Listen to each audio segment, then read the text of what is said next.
Hello students, my name is Geetanjali Andheria. Welcome to Step Up academy.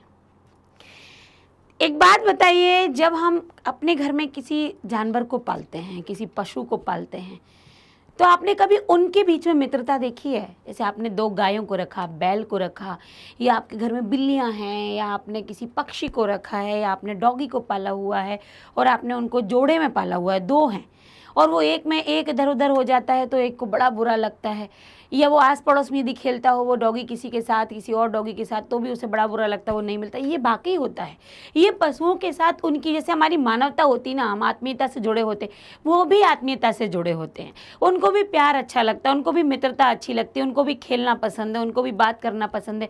हाँ, ये बात वो है कि हम उनकी बात नहीं सुन पाते, हम नहीं समझ पाते हैं। हम कहते हैं ये रमा रही हैं ज़ोर ज़ोर से, या फिर ये भौंक रहा है बहुत तेज़ तेज़।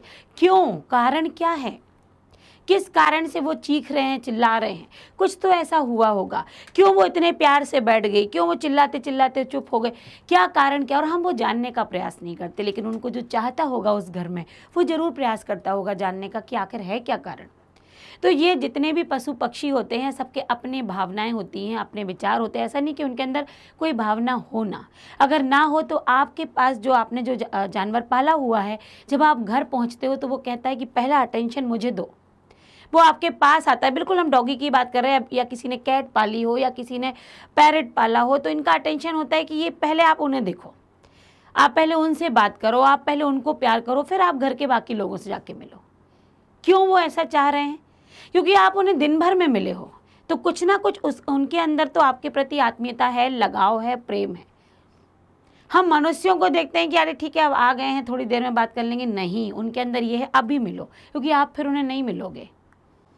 तो ये होता है, पशु पक्षियों सबके अंदर ईश्वर ने प्रेम तो डाला है। वो प्रेम को समझते हैं, वो तुम्हारी कोई और भाषा ना समझें, प्यार से पुचकारना उन्हें समझ में आता है, आपका धुतकारना भी उन्हें समझ में आता है। ये मैं क्यों इतनी सारी बातें कर रही हूँ? कक्षा 9वीं के विद्यार्थियों से मेरी ये सारी बातें हो रही हैं। यदि वो जान समझ पा रहे होंगे कि ये बैल की बात कही, गाय की बात कही, या किसी भी जानवर पक्षी की बात कही, क्योंकि आपके ही जो क्षितिज है, उस क्षितिज के गद्य खंड में प्रथम पाठ है, पहला पाठ है दो बैलों की कथा। उन दो बैलों की कहानियों में आप जब उसे ध्यान से सुनेंगे ना और पढ़ोगे ना, तो आपके भी कहीं ना कहीं भावनाएं उभर आएंगी, आंखों में आंसू आ जाते। कई बार हम इतने इमोशनल, इतने भावनाओं में बह जाते हैं कि हमारे भी आंखें गीली हो जाती हैं। क्योंकि अगर उस पाठ को आप इतने डूब कर पढ़ेंगे, उसको समझ कर पढ़ेंगे, तो आपके साथ भी ऐसा होगा। अगर आंसू ना निकले, आप कहेंगे मैम इतनी जल्दी नहीं रोते, तो मन तो कहीं ना कहीं, मन को ये बात या ये कहानी आपको छू जाएगी। तो इतना अच्छा, इतनी मार्मिकता के साथ, इतना जो हमारे हृदय स्पर्शी जो कहानियाँ लिखते हैं, वो लिखने वाले यदि कोई हैं तो वाकई उनका नाम साहित्य जगत में प्रसिद्ध है, और वो हैं हमारे ही लेखक प्रेमचंद जी। इनको आप पढ़ेंगे, दो बैलों की कथा जिन्होंने लिखी है, तो हम उनको देखेंगे। सबसे पहले प्रेमचंद जी के बारे में हम लेखक परिचय है उनका ये कि प्रेमचंद जी का जन्म सन 1880 में बनारस के लम्ही गांव में हुआ था। 1880 में इनका जन्म हुआ लम्ही गांव में। उनका मूल नाम था, जो मुख्य नाम था, वो था धनपत राय। बाद में इनका नाम पड़ा मुंशी प्रेमचंद। प्रेमचंद का बचपन अभावों में बीता। ये बचपन से ही ऐसे बहुत अधिक धनढ़ नहीं थे, उनकी आर्थिक स्थिति बहुत अच्छी नहीं थी, कमियों के बीच में उनका बचपन बीता, और शिक्षा बीए तक ही हो पाई। इन्होंने सिर्फ और सिर्फ ग्रेजुएशन किया, बीए किया।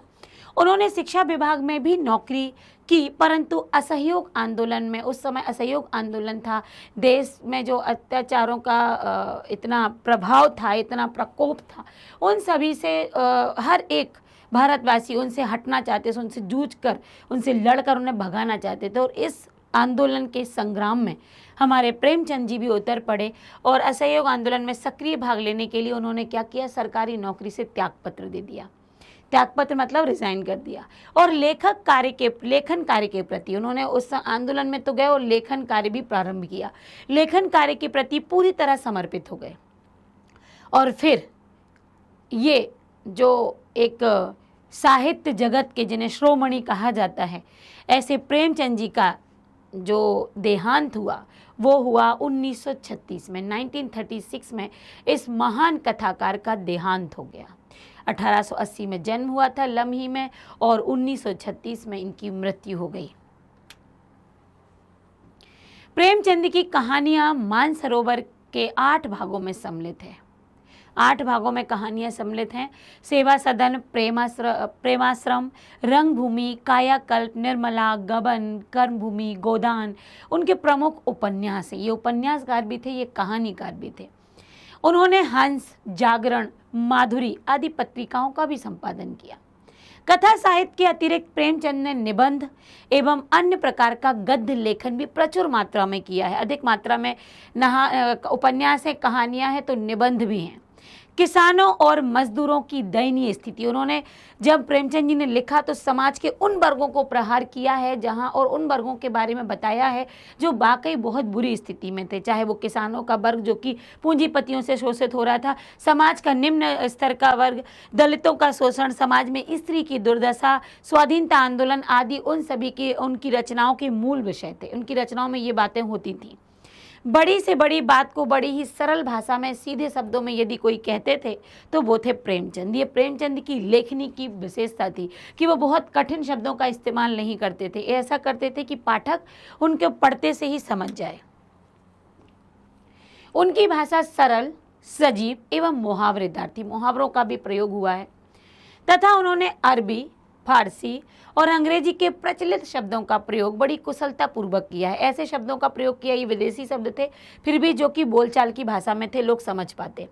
2 बैलों की कथा के माध्यम से प्रेमचंद ने कृषक समाज मतलब किसान वर्ग की ओर और पशुओं के भावात्मक संबंध, किसानों और पशुओं के मध्य जो प्रेम संबंध होते हैं, प्रेम संबंध कहने का तात्पर्य है आत्मीय संबंध, एक दूसरे के मध्य जो प्रेम है, संबंध अभावात्मक संबंध कह सकते हैं। यहाँ पर भावनाओं से जुड़े होते हैं। कैसे वो बैल को देखकर या गाय को देखकर पहचान जाते हैं ये दुखी हैं, आज ये प्रसन्न है, आज ये अपने पास हमें बुलाना चाह रहे हैं, ये भावात्मक संबंध होते हैं का वर्णन किया है। इसके साथ ही इस कहानी में प्रेमचंद ने पंचतंत्र और हितोपदेश की कथा परंपरा का उपयोग और विकास किया। जैसा कि पंचतंत्र में जो पंचतंत्र का काकोलियम जो तंत्र है या काकोलियम जो भाग है उसमें पशु पक्षियों से संबंधित कहानियां हैं। सारे में अधिकांश पंचतंत्र की पशु पक्षियों से संबंधित कहानियां हैं, जानवरों से, तो उसको, उस विचारधारा को भी उन्होंने, उस परंपरा को भी इसमें प्रयोग किया है। तो 2 बैलों की कथा जो लिखी गई है ये बड़ी ही रोचक है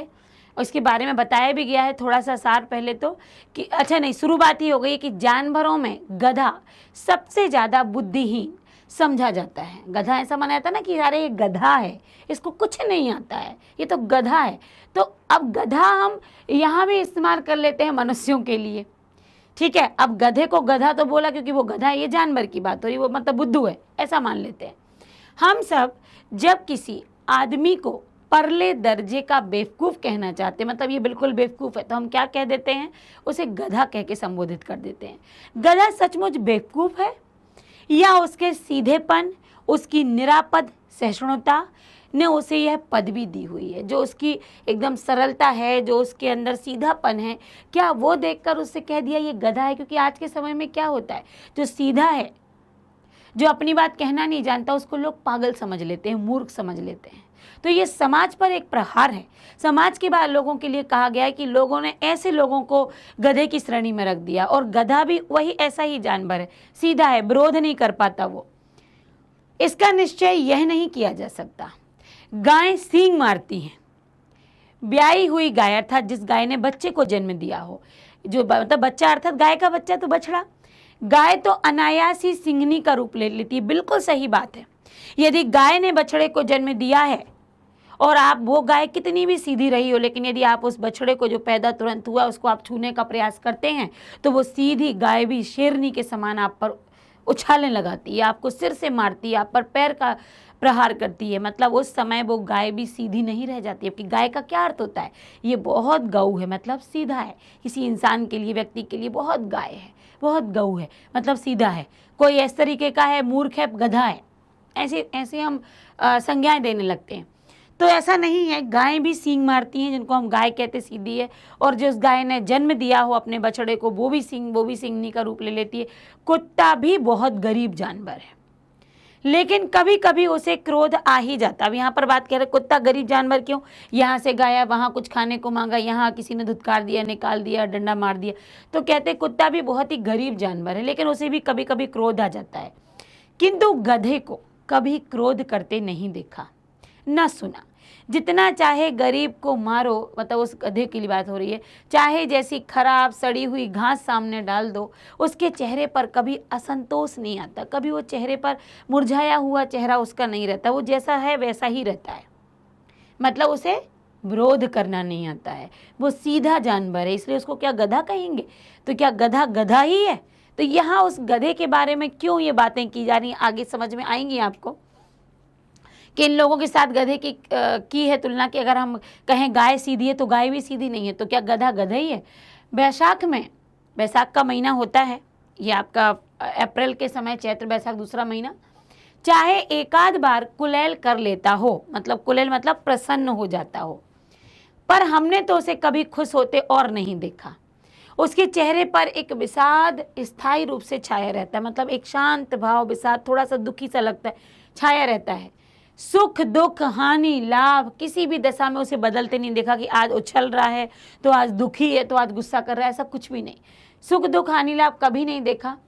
ऋषियों मुनियों में जितने गुण होते हैं, शांत रहना, गुस्सा ना करना, एक से भाव में रहना, ना बहुत अधिक प्रसन्न ना बहुत अधिक दुखी, ये ऋषि मुनियों के गुण होते हैं। तो ऋषि मुनियों के जितने गुण होते हैं वे सभी तो उसमें पराकाष्ठा को पहुंच गए हैं, पर आदमी उसे फिर भी बेवकूफ़ कहता है। ऋषि मुनि जैसा वो शांत है, यहाँ बताया गया जिस ऋषि मुनि शांत होते हैं, क्रोध नहीं करते हैं, किसी पर आरोप नहीं लगाते हैं, कभी बहुत अधिक प्रसन्न या बहुत अधिक दुखी उनका ये भाव नहीं, एक समान भाव होते हैं, चाहे दुर्जन आ जाए सज्जन आ जाए, तो वो तो ऋषि मुनि है।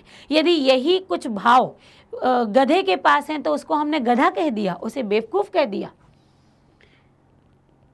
सद्गुणों का इतना अनादर कहीं नहीं देखा। प्रेमचंद जी लिखते हैं कि अच्छे गुणों का इतना अधिक अपमान हमने कहीं नहीं देखा, कि यदि वो शांत है, विरोध नहीं करता है, चुप रहता है, तो उसको गधा बेवकूफ़ कह देंगे आप। कदाचित सीधापन संसार के लिए उपयुक्त नहीं है। वो कह रहा है शायद सीधापन इस संसार में सीधा होना बेकार है, सीधा सही नहीं होना। देखिए ना, भारतवासियों की अफ्रीका में क्या दुर्दशा हो रही है। अब यहाँ पर उन्होंने कुछ बात रखी है,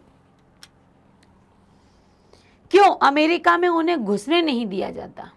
बेचारे शराब नहीं पीते, 4 पैसे कुछ समय के लिए बचा कर रखते, कुछ समय था बुरे समय के लिए भारतवासी बचा कर रखते हैं पैसा, जी तोड़ मेहनत करते हैं, काम करते हैं, किसी से लड़ाई झगड़ा नहीं करते, 4 बातें सुनकर गम खा जाते हैं। गम खा जाना मतलब कोई दुखी हो जाना नहीं, शांत हो जाना, यहाँ गम खा जाना।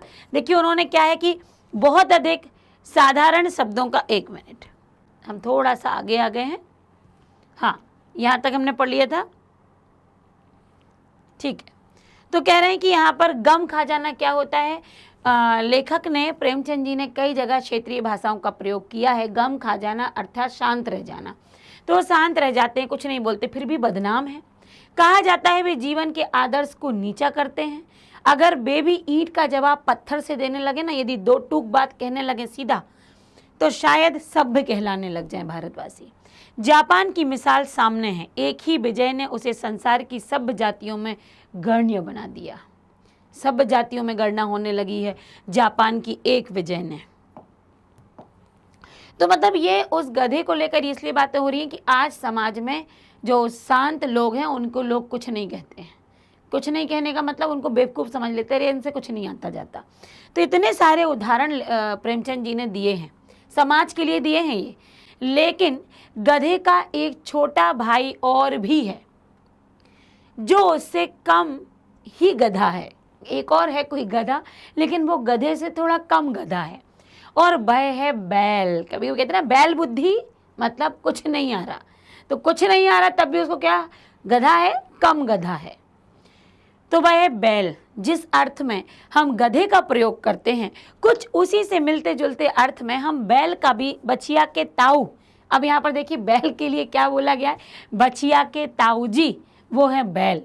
तो बछिया के ताऊ, यहाँ पर आप देखिए शब्द का प्रयोग बहुत अच्छे से संबंध दर्शाया गया है, का भी प्रयोग करते। कुछ लोग बैल को शायद बेवकूफ़ों में सर्वश्रेष्ठ कहेंगे, मगर हमारा विचार ऐसा नहीं है। बैल कभी कभी मारता भी है, कभी कभी अड़ियल बैल भी देखने में आता, जो एकदम अड़िग रह जाता, अड़ियल, टस का मस नहीं होगा, और कई रीतियों से अपना असंतोष, कई जगह वो अपना असंतोष दिखा देता है कि मैं खुश नहीं हूँ।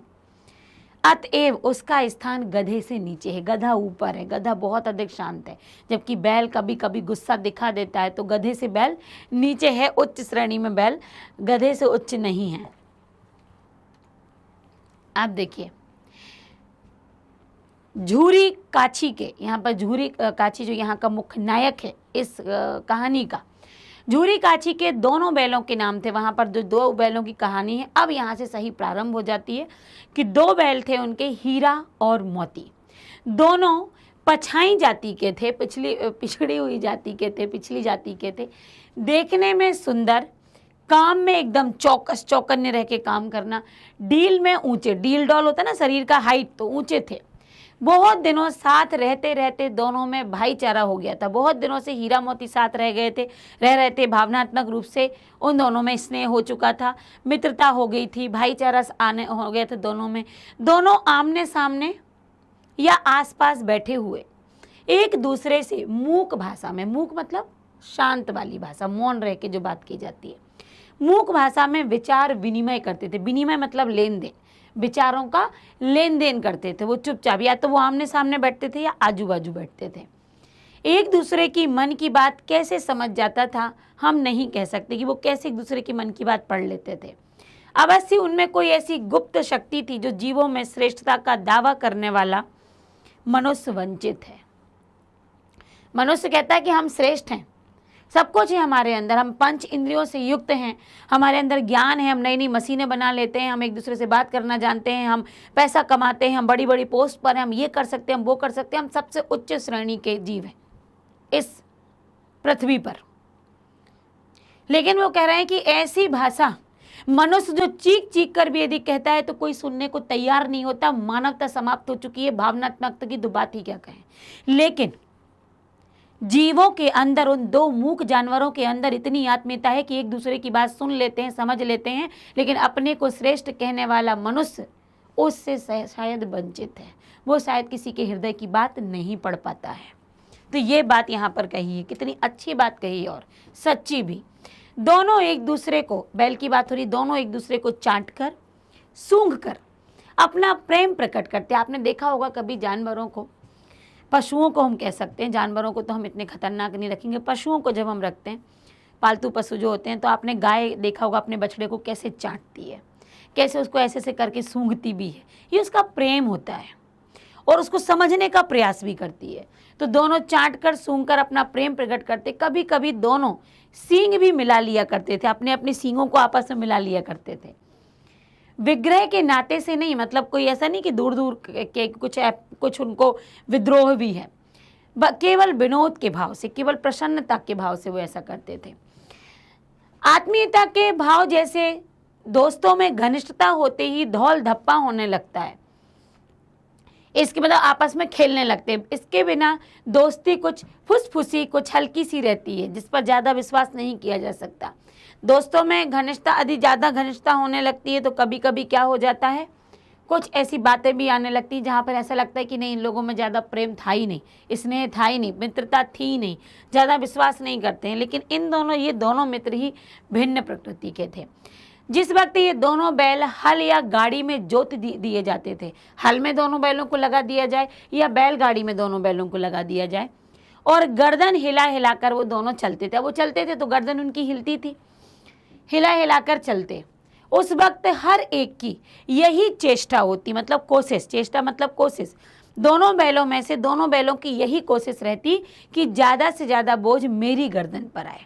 जब दोनों चलते तो मोती सोचता कि हीरा पर कम बोझ है, मैं ज़्यादा ले लेता हूँ, तो वही हीरा सोचता कि नहीं, मोती पर कम बोझ है, मैं ज़्यादा ले लेता हूँ। दिन भर के बाद, जब दिन भर पूरा काम करके दोपहर या संध्या को दोनों खुलते थे, दोनों एक दूसरे को, दोनों बड़े प्यार से चाट चूट कर अपनी थकान मिटा लिया करते थे। एक दूसरे की गर्दन को, एक दूसरे के मुंह को चाटते, नांद में, नांद एक जो बनाते हैं ना, एक उनके लकड़ी के ऐसी चारों तरफ से बना देते हैं, वो भी नांद होती है। कोई एक बड़ा सा एक बर्तन, मतलब नांद बनती वही है, लकड़ी को चारों तरफ से या मिट्टी को ऐसे चारों तरफ से क्या कर दिया जाए, बाउंड्री बना के उस पर फिर घास भूसा दिया जाए, उसे नांद कहते हैं। नांद में खली भूसा पड़ जाने के बाद दोनों साथ में उठते, जब उनको भोजन मिलता दोनों एक साथ बैठते थे, एक साथ उठते, साथ में नांद में अपना मुंह डालते और साथ ही बैठते थे। एक मुंह हटा लेता यदि नांद में से खाने के बाद, तो दूसरा भी तुरंत उसमें से अपना मुंह हटा लेता। ये दोनों की मित्रता थी, दोनों में इतना भाईचारा था। संयोग की बात, झूरी ने एक बार गोई को ससुराल भेज दिया। गोई मतलब दोनों के जोड़े को यहाँ कहा गया कि दोनों को क्या भेज दिया, ससुराल भेज दिया। झूरी ने अपनी ससुराल मतलब अपनी पत्नी के मायके। बैलों को क्या मालूम वे क्यों भेजे जा रहे हैं, उनको नहीं पता था। उनको तो आपने एक जगह दूसरी जगह भेज दिया, वो बैल सोच ही रहे हैं कि क्यों हमको भेज रहे हैं वहां पर। समझे मालिक ने हमें बेच दिया, उन्हें लगा मालिक ने हमें कहीं और बेच दिया। अपना यूं बेचा जाना उन्हें पसंद नहीं आया, अच्छा नहीं लगा। अच्छा नहीं लगा या बुरा लगा ये किसी को भी नहीं पता, कौन जाने। पर झूरी के साले, वही पत्नी का भाई, गया उसको घर तक, जब गया, उसका नाम गया है, को घर तक गोई ले जाने में दांतों पसीना आ गया। जब वो झूरी का साला जब ले जा रहा था दोनों बैलों को, तो दोनों बैल जाने में एकदम अड़ियल, वो जा ही नहीं रहे थे, पसीने छूट गया उसको, उनको ले जाते ले जाते। पीछे से हाँकता, मतलब पीछे से उन्हें कहता लाठी से आगे बढ़ने के लिए। दोनों दाएं बाएं भाग जाते, सही सीधी रास्ते ही नहीं चल रहे थे। पगहिया पकड़कर आगे से खींचता, जो उनमें लगी रहती है ना, वो बंधा हुआ है, पगहिया पकड़कर खींचता तो दोनों पीछे की तरफ, मतलब उस रस्सी के लिए पगहिया बोला गया। जैसे आगे की तरफ खींचता तो दोनों कहाँ होते, पीछे की तरफ अपने पैर ले जाते। मारता तो दोनों सींग नीचे हुंकारते, अपने हुंकार से आवाज निकालते गुस्से में और सींग को झुका लेते। अगर ईश्वर ने उन्हें वाणी दी होती, अगर दोनों पशुओं को यदि आवाज दी होती, वाणी दी होती, तो झूरी से पूछते कि तुम हम गरीबों को क्यों निकाल रहे हो। पूछते, उन्हें अपने मालिक से प्यार था, तो कह रहे अगर इनमें वाणी होती, प्रेमचंद जी कह रहे तो दोनों पूछ ही लेते, आखिर क्या कसूर है हमारा, क्यों निकाला हमें यहाँ से, क्यों निकाल रहे हो, कहाँ भेज रहे हो। लेकिन मजबूर थे दोनों बैल। हमने तो तुम्हारा, वो क्या पूछ लेते, हमने तो तुम्हारी सेवा करने में कोई कसर नहीं छोड़ी, कोई कमी नहीं की। अगर इतनी मेहनत से काम नहीं चलता तो और काम करा लेते। हमें तो तुम्हारी चाकरी, ना चाकरी मतलब तुम्हारी सेवा में मर जाना कबूल था। हम तो तुम्हारी सेवा करते करते ही अपने प्राण त्याग देते। हमने कभी दाने चारे की भी शिकायत नहीं की, कभी आपने देर से डाला तो हमने गुस्सा किया हो, कभी ना खाने का नाटक किया हो, ऐसा हमने कुछ भी नहीं किया। तुमने जो कुछ खिलाया वह सिर झुकाकर खा लिया। ये प्रेमचंद जी ने उन दोनों बैलों के मन की बातों को लिखा है कि अगर वो बोलते तो शायद ये सब कुछ बोलते। फिर तुमने हमें इस जालिम के हाथ क्यों बेच दिया, क्योंकि उन लोगों को तो यही पता था बेच दिया है उनको, तो क्योंकि आप किसी भी जानवर को यहाँ से वहाँ भेजो तो वो शायद यही समझेंगे। संध्या समय, शाम के समय दोनों बैल अपने नए स्थान गया के घर पहुंच गए। दिन भर के भूखे थे, लेकिन जब नांद में लगाए गए, मतलब जब उस स्थान पर उन्हें रखा गया जहाँ पर, उस स्थान जहाँ पर घास और भूसा डाला जाता है, दोनों में से एक ने भी अपना मुँह उस नांद में भोजन के लिए नहीं डाला। दिल भारी हो रहा था उनका मन अंदर से, क्योंकि पशु भी रोते हैं, उनकी आंखों से भी आंसू गिरते हैं, तो दिल भारी हो रहा था। जिसे उन्होंने अपना घर समझा था झूरी का, आज वह उनसे छूट गया था।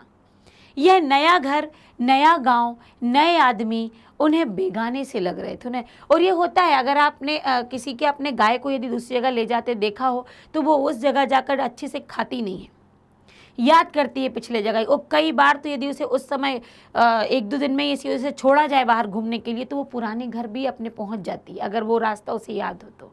ये जानवरों की आत्मीयता होती है, लगाव होता है अपने पुराने मालिक की तरफ। तो उन्हें नया घर, सब कुछ नया कैसा लग रहा था, बेगाने से लग रहे थे, कुछ अपनापन उनको प्रतीत नहीं हो रहा था। दोनों ने अपनी मूक भाषा में, मतलब अपनी मूक भाषा, अपनी मौन भाषा में एक दूसरे को कनखियों से देखा, बड़े ही ऐसे आंखें उठा के, अपने कान उठा के, और लेट गए। जब गांव में सोता पड़ गया, जब गांव में सारे लोग सो गए, इन लोगों ने खाया तो कुछ नहीं था, गांव में जब सारे लोग सो गए तो दोनों ने जोर मारकर पगहे तोड़ा डाले, मतलब जो रस्सी बंधी हुई थी और जो खूंट से बंधी हुई थी उनको तोड़ दिया और घर की तरफ चल पड़े। पगहे बहुत मजबूत थे।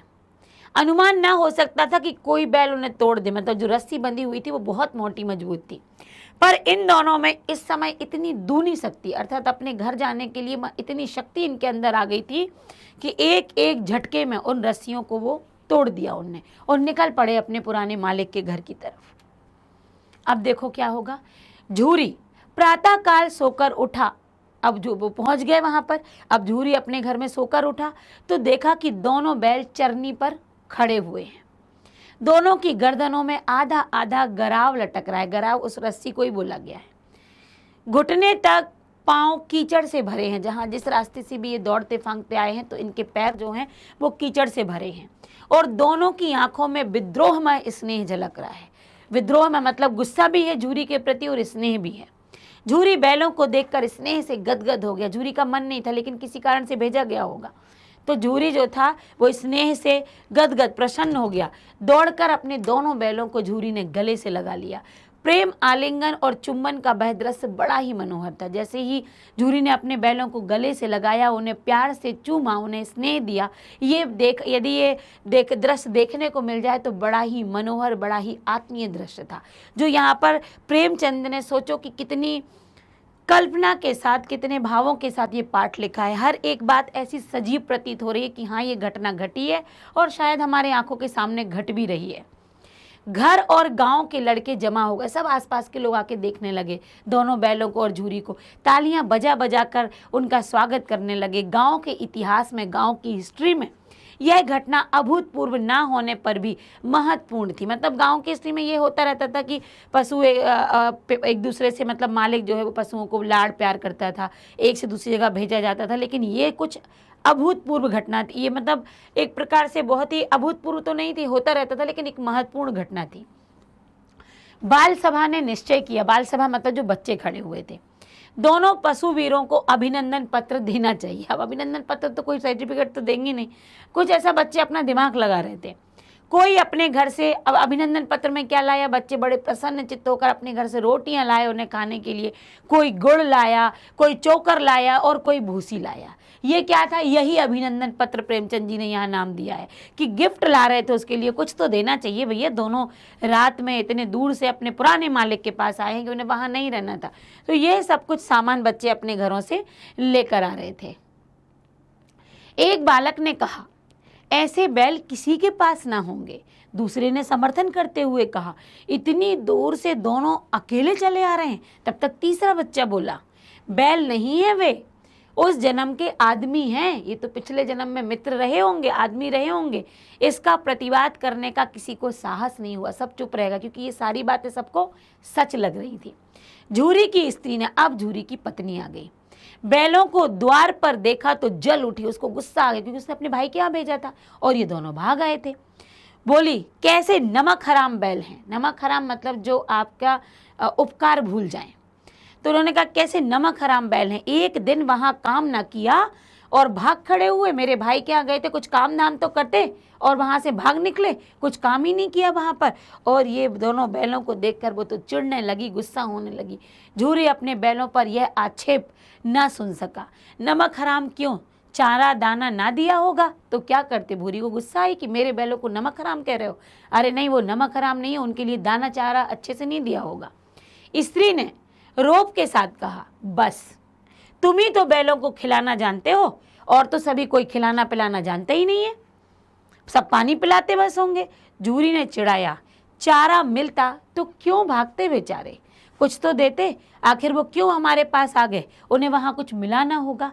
तो ये दोनों के पति पत्नियों के मध्य इस प्रकार की बातें अभी चल ही रही। तो चलती हुई बातों में अब देखिए आगे क्या होता है। स्त्री चिड़ी, अब ऐसा बोला पति ने, गाँव किसका, बैलों का पक्ष लेते हुए।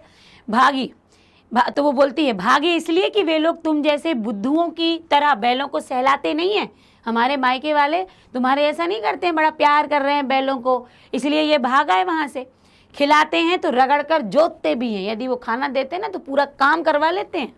ये दोनों ठहरे कामचोर, हीरे मोती को कह रहे थे, ये दोनों कामचोर ठहरे, भाग निकले। अब देखो कहाँ से खली और चोकर मिलता है। अब वो कह अड़ गई कि अब तो हम इसे खाना नहीं देंगे दोनों को, सूखे भूसे के सिवा कुछ ना दूंगी, कुछ भी उसमें खली नहीं डालूंगी, कुछ भी उसमें आटा चोकर नहीं डालूंगी, खाली भूसा दूंगी। खाएं और चाहे मरें। अब ये तो स्त्री बोल रही थी, गुस्से में कुछ भी बोलेगी वो। वही हुआ, मजूर को कड़ी ताकीद कर दी गई। जो मजूर था, मतलब जो इन लोगों को दाना पानी डालता था, उसके लिए कड़ी ताकीद कर दी गई, मतलब उससे कड़ी बात ये कह दी गई कि ऐसा ही करना है। उसे ये ऑर्डर दे दिया गया कि बैलों को खाली सूखा भूसा दिया जाए और कुछ भी ना दिया जाए। तो ये क्या था, एक अब यहाँ पर गुस्से में आकर, चिढ़ में आकर ये झूरी की पत्नी ने यहाँ पर बैलों के लिए ये कर दिया कि आखिर जब ये सूखा सूखा खाएंगे ना तो अपने आप वहाँ जाएंगे। अब लौट कर आए हैं, हम कुछ देने वाले नहीं हैं। लेकिन चूंकि वो मूक थे, जानवर थे, क्या वो बोल पाते? वही तो प्रेमचंद ने बताया कि यदि बोल पाते तो शायद वो इतना सब कुछ कह देते, लेकिन बोल नहीं पा रहे। और उनके ऊपर वो तो प्रेम था कि वो लौट आए, जो वहीं रह जाते। लेकिन ये बात पत्नी कहाँ समझने वाली थी। देखते हैं कि अब आगे क्या कहते हैं और आगे क्या बात होती है, क्या होता है इन बैलों के साथ। चलिए तो देखते हैं। बैलों ने नांद में मुंह डाला। अब उसने कह दिया था खाली भूसा देना चाहिए। बैलों ने नांद में मुंह डाला तो फीका फीका। अब उसमें ना खली है, ना उसमें किसी भी प्रकार का वो चोकर है, कुछ नहीं है, ना कोई चिकनाहट, ना कोई रस। क्या खाएं? आशा भरी आंखों से द्वार की ओर ताकने लगे कि आखिर ये क्या दिया हमको। झूरी ने मजूर से कहा, थोड़ी सी खली क्यों नहीं डाल देता?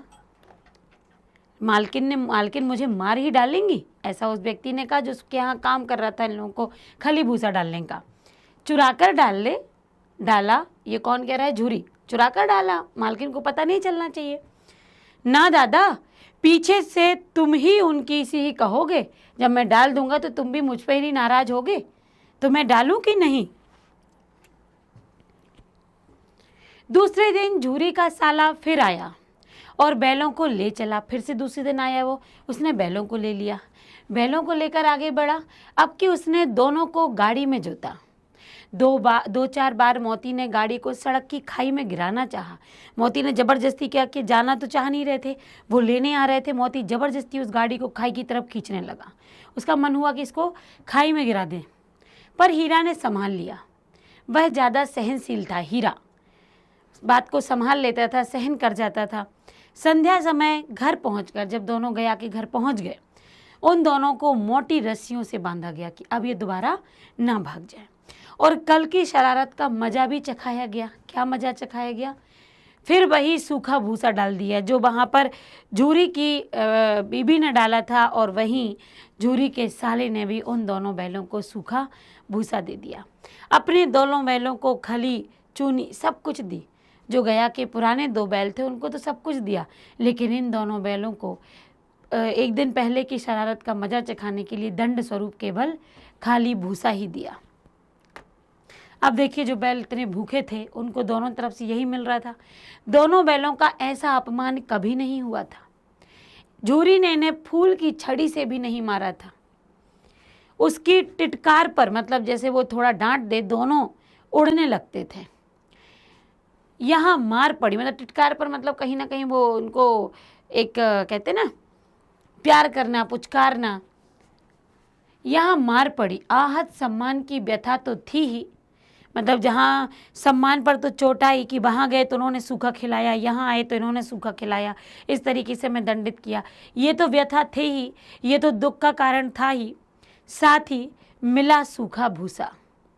नांद की तरफ आंखें तक ना उठाई। नांद की तरफ उन्होंने खाने के लिए अपनी नज़र को भी नहीं उठाया।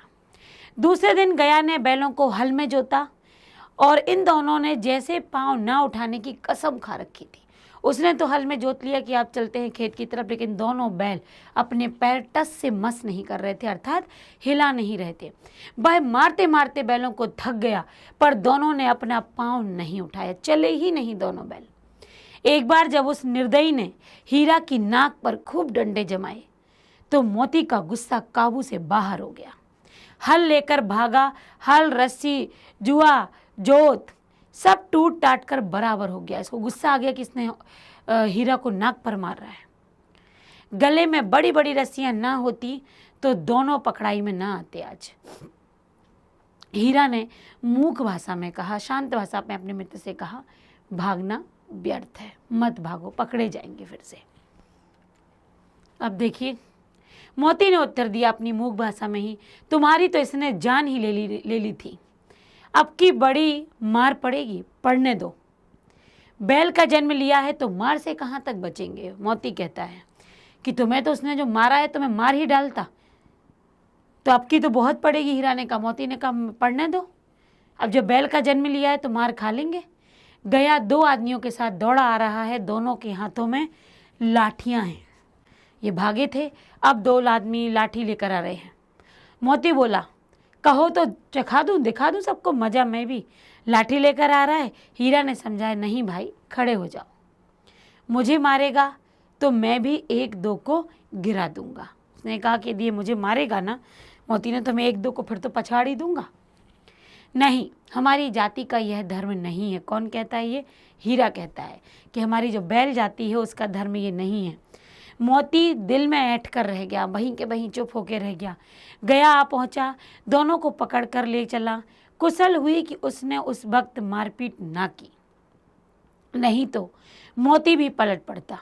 उसके तेवर देखकर गया और उसके सहायक समझ गए कि इस वक्त टाल जाना ही मसलहत है। मतलब वो समझ गए कि अभी बैल क्या है, बहुत क्रोध में है, यदि इनको अभी मारा पीटा जाता है तो ये दोनों क्या होंगे, भड़क जाएंगे। आगे है, आज दोनों के सामने वही सूखा भूसा लाया गया। दोनों चुपचाप खड़े रहे। अब वो और गुस्से में था। गया ने अभी भी इनको अच्छा भोजन नहीं दिया। घर के सारे लोग भोजन करने लगे। उस वक्त एक छोटी सी बच्ची 2 रोटियां लिए वहां घर के अंदर से निकली और दोनों के मुंह में देकर चली गई। 2 रोटियां लेकर निकली और वह दोनों के मुंह में देती है और आगे बढ़ जाती है। एक रोटी से भूख कहाँ शांत होने वाली थी, क्योंकि दोनों काफ़ी भूखे थे, पर दोनों के हृदय को मानो भोजन मिल गया। उस रोटी से तो भूख नहीं मिटती, लेकिन उन दोनों के हृदय को भोजन मिल गया, क्योंकि यहाँ वो देख लिया उन्होंने कि कोई सज्जन का वास है, यहाँ पर कोई सज्जन है। लड़की भैरव की थी, उसकी माँ मर चुकी थी, सौतेली माँ उसे बहुत मारती थी, इसलिए इन बैलों से उसे एक प्रकार की बड़ी ही आत्मीयता थी, क्योंकि वो ये दर्द सह रही थी मारपीट का। तो उसे लगा कि इन जानवरों को भी मार पड़ रही है, इन्हें भी इतना ही बुरा लग रहा होगा जितना मुझे, और ये भूखे भी हैं। आगे देखिए, दोनों दिन भर जोते जाते, डंडे खाते, अड़ते, शाम को थान पर बांध दिए जाते और रात को वही बालिका उन्हें 2 रोटियां खिला जाती। प्रेम के इस प्रसाद की यह बरकत थी कि 2-2 गाल सूखा भूसा खाकर भी दोनों दुर्बल ना होते थे, मगर दोनों की आंखों में रोम रोम में विद्रोह भरा हुआ था। ये प्रेम का प्रसाद था। ये लड़की के द्वारा दी हुई वो प्रेम की 2 एक रोटी थी, उसके कि वो सूखा भूसा खाकर भी दोनों बड़े तंदुरुस्त दिखते थे, क्योंकि ये प्रेम से दोनों कमज़ोर नहीं हो रहे थे, मगर दोनों की आंखों में विद्रोह भरा हुआ था उसके प्रति, गया के प्रति। एक दिन मोती ने अपनी मूक भाषा में कहा, अब तो सहा नहीं जाता हीरा, अब नहीं सहन होती ये सारी बातें, क्या करना चाहते हो? अब देखिए क्या करना चाहते हैं। एकाध को सींगों पर उठाकर फेंक दूंगा, ऐसा मोती ने कहा, लेकिन जानते हो वह प्यारी लड़की जो हमें रोटियां खिलाती है उसी की लड़की है जो इस घर का मालिक है, यह बेचारी अनाथ ना हो जाएगी, ऐसा उसने बताया हीरा ने।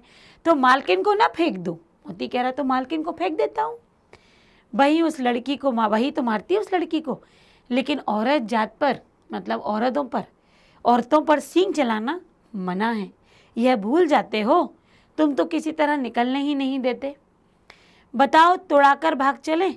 हाँ, यह मैं स्वीकार करता हूँ, लेकिन इतनी मोटी रस्सी टूटेगी कैसे? ये हीरा पूछता है। इसका क्या उपाय है? पहले रस्सी को थोड़ा सा चबा लो, फिर एक झटके में जाती, एक पहले तो उसको चबा लो और फिर वो पतली हो जाएगी तो टूट जाएगी। ये दोनों की प्लानिंग हो गई कि हम यही करते हैं। रात को जब बालिका रोटियां लेकर आती है, दोनों उस समय रस्सियां चबाने में लगे थे, पर मोटी रस्सी मुंह में ना आती, इतनी मोटी थी। बेचारे बार बार जोर लगाकर उसे पकड़ते। सहसा मतलब अचानक घर का दरवाजा खुलता है और वह लड़की निकलती है। दोनों सिर झुकाकर उसका हाथ चाटने लगते हैं। दोनों की पूंछें खड़ी हो गई। उसने उनके माथे सहलाया, उस लड़की ने माथों पर हाथ फेरा और बोली, खोले देती हूँ। समझ गई वो कि ये दोनों रस्सी चबा रहे हैं, इन दोनों को यहाँ से खुलना है, चुपके से भाग जाओ नहीं तो यहाँ लोग मार डालेंगे। ऐसा लड़की ने बोला कि धीरे से भाग लो यहाँ से तुम लोग। आज घर में सलाह हो रही थी कि इनकी नाकों में नाथ डाल दी जाए। इनकी नाकों में भी ऐसा कुछ डलता है कि वो एक ऐठे रहते हैं और लकड़ी उससे रस्सी से बंधे रहते हैं, नाथ डलना कहते हैं उसे। उसने गांव जो ग्वार था, गंवार, वो खोल दिया। दोनों चुपचाप, मतलब रस्सी थी वो खोल दी, दोनों चुपचाप खड़े रहे। मोती ने अपनी भाषा में पूछा, आप चलते क्यों नहीं, चलो। हीरा ने कहा, चलें तो, लेकिन कल इस अनाथ पर आफत आ जाएगी, सब इसी पर संदेह करेंगे। सहसा अब बालिका ने समझ गई कि ये लोग ऐसा तो नहीं कि मेरे कारण नहीं भाग रहे हैं। तो अचानक बालिका चिल्लाती है, दोनों फूफा वाले बैल भागे जा रहे हैं, ओ दादा दोनों बैल भागे जा रहे हैं, जल्दी दौड़ो। अब जब तक वो आवाज़ लगाती तब तक ये दोनों बैल भी क्या समझ गए थे कि अब हमें यहाँ से भागना है। गया हड़बड़ाकर भीतर से निकला और बैलों को पकड़ने के लिए आगे बढ़ दिया। दोनों भागे, गया ने उनका पीछा किया, बहुत तेजी से वो भागते गए। गया ने शोर मचाया, फिर गांव के कुछ आदमी एकत्र हो गए और वो उनको बैलों को साथ लेने के लिए लौटा। दोनों आदमियों को लेने के लिए वापस आया। दोनों मित्रों को भागने का मौका मिल गया, सीधे दौड़ते दौड़ते चले जा रहे थे, यहाँ तक कि रास्ते का, मार्ग का उसे कोई ज्ञान नहीं था। रात्रि थी, कोई रास्ता समझ नहीं आ रहा था। जिस परिचित मार्ग से वो लोग आए थे, जिस रास्ते को वो जानते थे, उसका यहाँ कोई पता ही नहीं था। नए नए गांव मिलने लगे। दोनों एक खेत के किनारे खड़े हो गए और सोचने लगे, अब क्या करना चाहिए। अब तो समझ ही नहीं आ रहा रास्ता, किस ओर जाएं हम कि हमें रास्ता सूझ जाए। हीरा ने कहा, मालूम होता है राह भूल गए, ऐसा लग रहा है कि रास्ता याद नहीं है हमको। तुम भी बेतहासा भागे, बेतहासा मतलब बिना रुके, बिना दम लिए। भाई उसे मार गिराना था, उसे मार गिराते तो दुनिया क्या कहती, भाई अपना धर्म छोड़ दे, लेकिन हम अपना धर्म क्यों छोड़ें। दोनों भूख से व्याकुल हो रहे थे। खेत में मटर खड़ी हुई थी, मटर लगी हुई थी। दोनों चरने लगे, अर्थात मटर को खाने लगे। रह रहकर आहट लेते, आवाज़ लेते कि ऐसा ना हो चौकीदार आ जाए, जो खेत है उसका मालिक आ जाए। कोई आता तो नहीं, मतलब इसी बात की वो आहट लेते, बार बार देखते और फिर खाने लगते। जब पेट भर गया तो दोनों ने आज़ादी का अनुभव किया, मस्त होकर उछलने कूदने लगे। पहले दोनों ने डकार ली, मतलब पेट भर गया। फिर सींग मिलाए, वो बड़े ही मित्रता के साथ अपने आपस में सींग मिलाते थे और एक दूसरे को ठेलने लगे, वही थोड़ी सी धक्का मुक्की ऐसे करने लगे। मोती ने हीरा को कई कदम पीछे हटा दिया। ऐसे कभी ये लोग मजाक मस्ती में दोनों अपने सींगों को मिला के आगे पीछे होते हैं, एक दूसरे को धक्का देते हैं, यहाँ तक कि वह खाई में गिर गया। तब उसे भी क्रोध आया, संभल कर उठा और फिर मोती से मिल गया। मोती ने देखा खेल में झगड़ा हुआ चाहता तो किनारे हट गया। उसे लगा कि खेल खेल में लग रहा झगड़ा हो जाएगा, तो वो पीछे हट गया। अरे यह क्या, कोई सांड डौंकता चला आ रहा है। हाँ सांड ही है, वह सामने आ पहुंचा। अब वहां से सांड चला आ रहा था। दोनों मित्र बंगले झांक रहे थे आजू बाजू। सांड पूरा हाथी, बड़ा लंबा चौड़ा, उसे भिड़ना, जान से हाथ धो बैठना था। जान से, जैसा कहा था कि प्रेमचंद जी किसका प्रयोग करते हैं, मुहावरों का। जान से हाथ धो बैठना मतलब मृत्यु, तो जान से हाथ धोना था, लेकिन ना भिड़ने पर भी जान बचती नजर नहीं आ रही थी। इन्हीं की तरफ आ रहा है, इतनी भयंकर सूरत है। और मूक भाषा में कहा, बुरे फंसे। अब मूक भाषा में दोनों क्या बात करते हैं कि बुरे फंसे, जान बचेगी, कोई उपाय सोचो कि हम जान बचा सकते हैं अपनी। दोनों बात करते आपस में। कोई, हीरा ने चिंतित स्वर में कहा, अपने घमंड में भूला हुआ है, आरजू बिनती नहीं सुनेगा। वो जिस ताव में आ रहा है ना तेजी से, वो कोई प्रार्थना नहीं सुनने वाला। भाग क्यों ना चले, ऐसा करते हैं, भाग चलते हैं। अब देखिए, भागना कायरता है तो फिर यहीं मरो, बंदा तो 9-2-11 होता है। वो कह रहा मरना है, लड़ना है तो यही लड़ो, नहीं तो वरना 9-2-11 हो जाओ। 9-2-11 मतलब भाग चलते हैं। और जो दौड़ाए तो फिर कोई उपाय सोचो जल्दी, अगर उसने हमें दौड़ा दिया तब भी कुछ सोचना पड़ेगा। उपाय यही है कि उस पर दोनों जने एक साथ चोट करें, मतलब दोनों जने मतलब दोनों मिलकर उसको एक साथ उस पर वार करें। एकता में तो शक्ति होती है। मैं आगे से रगेदता हूँ और तुम पीछे से। दोहरी मार पड़ेगी तो वो भाग खड़ा होगा। आगे पीछे से हम उसके हो जाते हैं और जब उसे लगेगा कि दोनों तरफ से हम परेशान हो रहे हैं तो भाग जाएगा। मेरी ओर झपटे, तुम बगल से उसके पेट में सींग घुसेड़ देना। घुसेड़ देना मतलब घुसा देना, अर्थात सींग मार देना उसको। जान जोखिम है पर दूसरा उपाय नहीं है। वो कह रहा है जान जोखिम का काम है, हो सकता है बहुत भयानक लड़ाई हो, वो हमें मार डाले, लेकिन अब कुछ कर नहीं सकते, उससे भिड़ना तो पड़ेगा। दोनों मित्र जान हथेलियों पर लेकर लपके। सांड को भी संगठित शत्रुओं से लड़ने का तजुर्बा न था। तजुर्बा मतलब होता है अनुभव, कि दोनों से एक साथ कैसे लड़ा जाए ये सांड भी नहीं जानता था। वह तो एक शत्रु से मल्ल युद्ध करने का आदी था, मतलब उसकी आदत थी कि वह एक शत्रु से एक बार में युद्ध करता था। अब ये दोनों लड़ने के लिए तैयार, कैसे लड़ा जाए। ज्यों ही हीरा पर झपटा, मोती ने पीछे से उसे दौड़ा दिया। सांड उसकी तरफ मुड़ा तो पीछे से हीरा ने रगड़ दिया। सांड चाहता तो एक एक करके दोनों को गिरा लेता, पर ये दोनों भी उस्ताद थे। उस्ताद अर्थात निपुण, होशियार। उसे वह अवसर न देते, मतलब मौका नहीं दे रहे थे सांड को मारने का। एक बार सांड झल्ला कर हीरा का अंत कर देने के लिए चला कि मोती ने बगल से आकर पेट में सींग भोंक दिया। सांड क्रोध में आकर पीछे फिरा तो हीरा ने पहलू में आगे वाले हिस्से में क्या कर दिया, दूसरे पहलू में मतलब दूसरे भाग में सींग चुभो दिया। आखिर बेचारा जख्मी होकर भागा।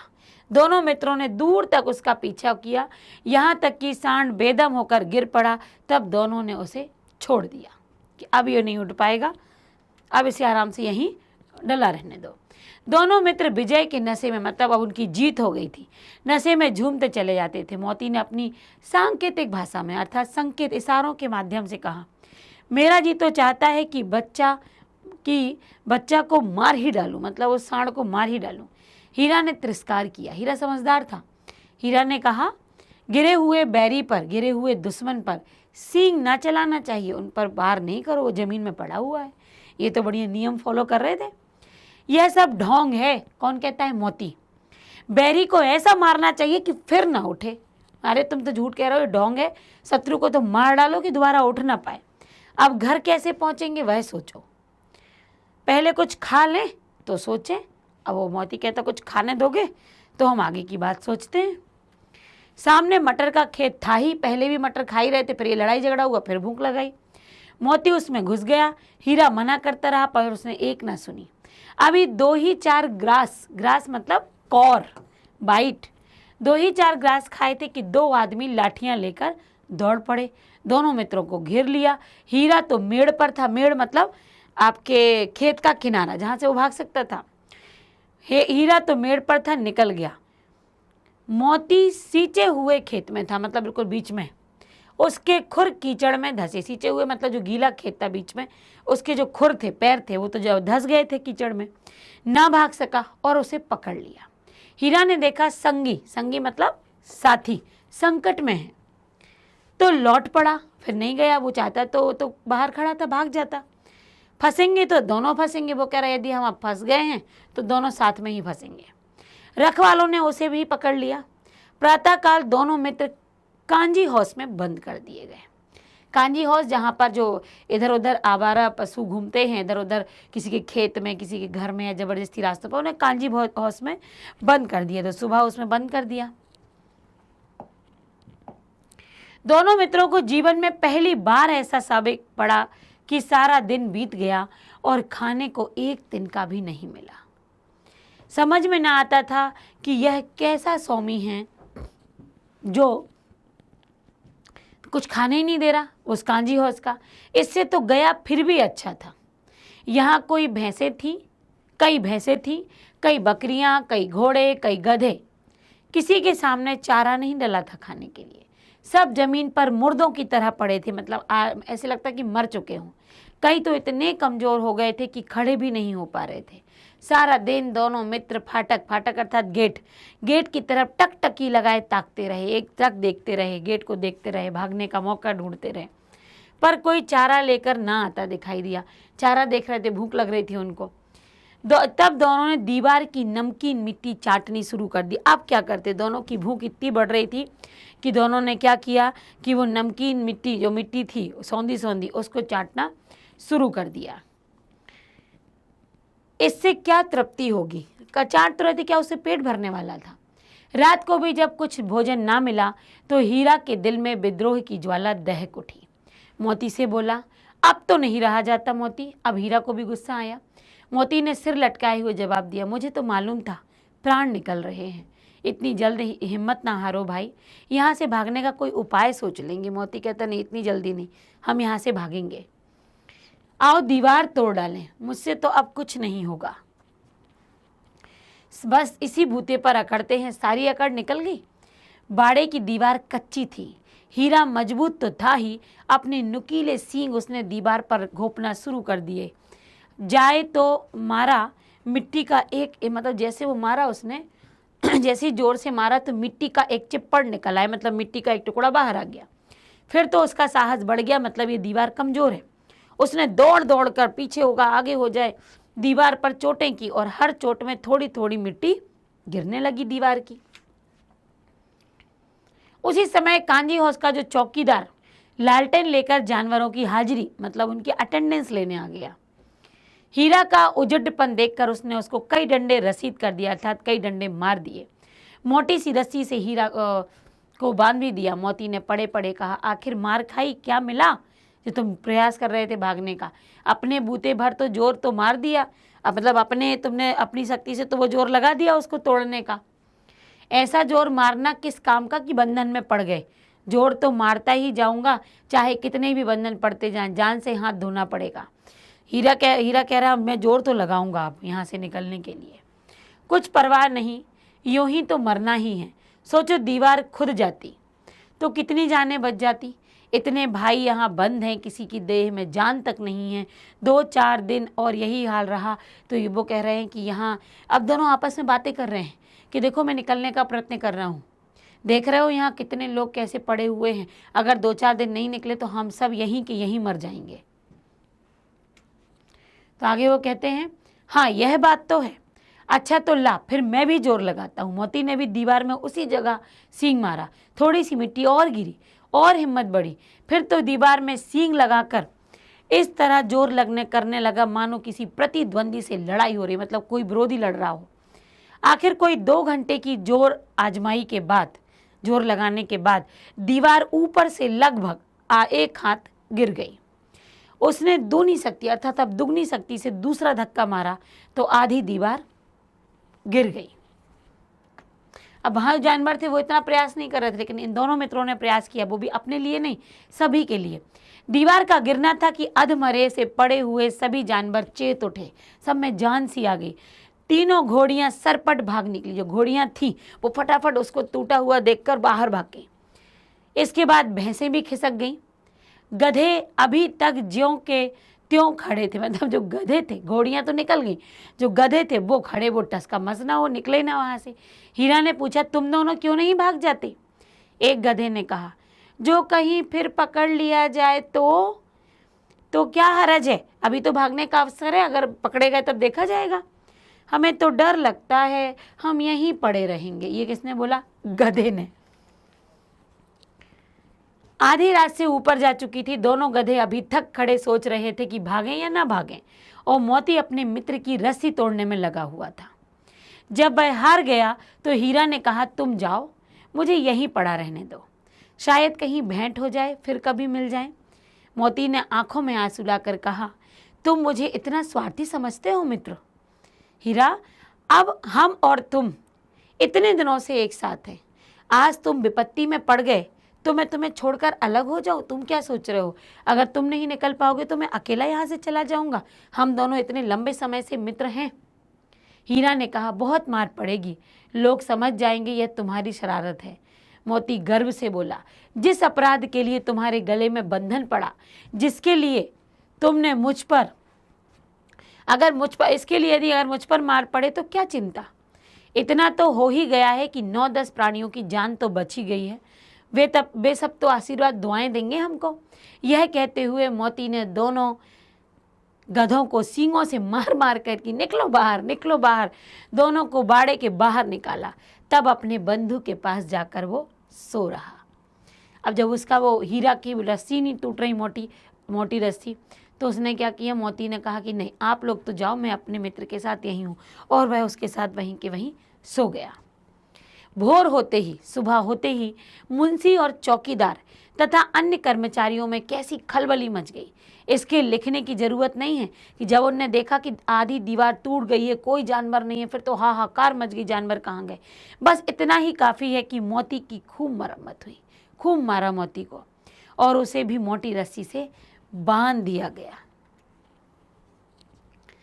सहसा अचानक एक दड़ियल आदमी, एक दाढ़ी वाला आदमी जिसकी आंखें लाल थीं, मुद्रा मतलब उसके भाव अत्यंत कठोर, दोनों मित्रों के कूल्हों में उंगली गोद कर, मतलब उसके ऐसे कमर के वहाँ के हिस्से में ना, ऐसे मुंशी कुछ लोग करते हैं, उनको ऐसे धक्का मारते रहते हैं गाय बैलों को और बातें करने लगा।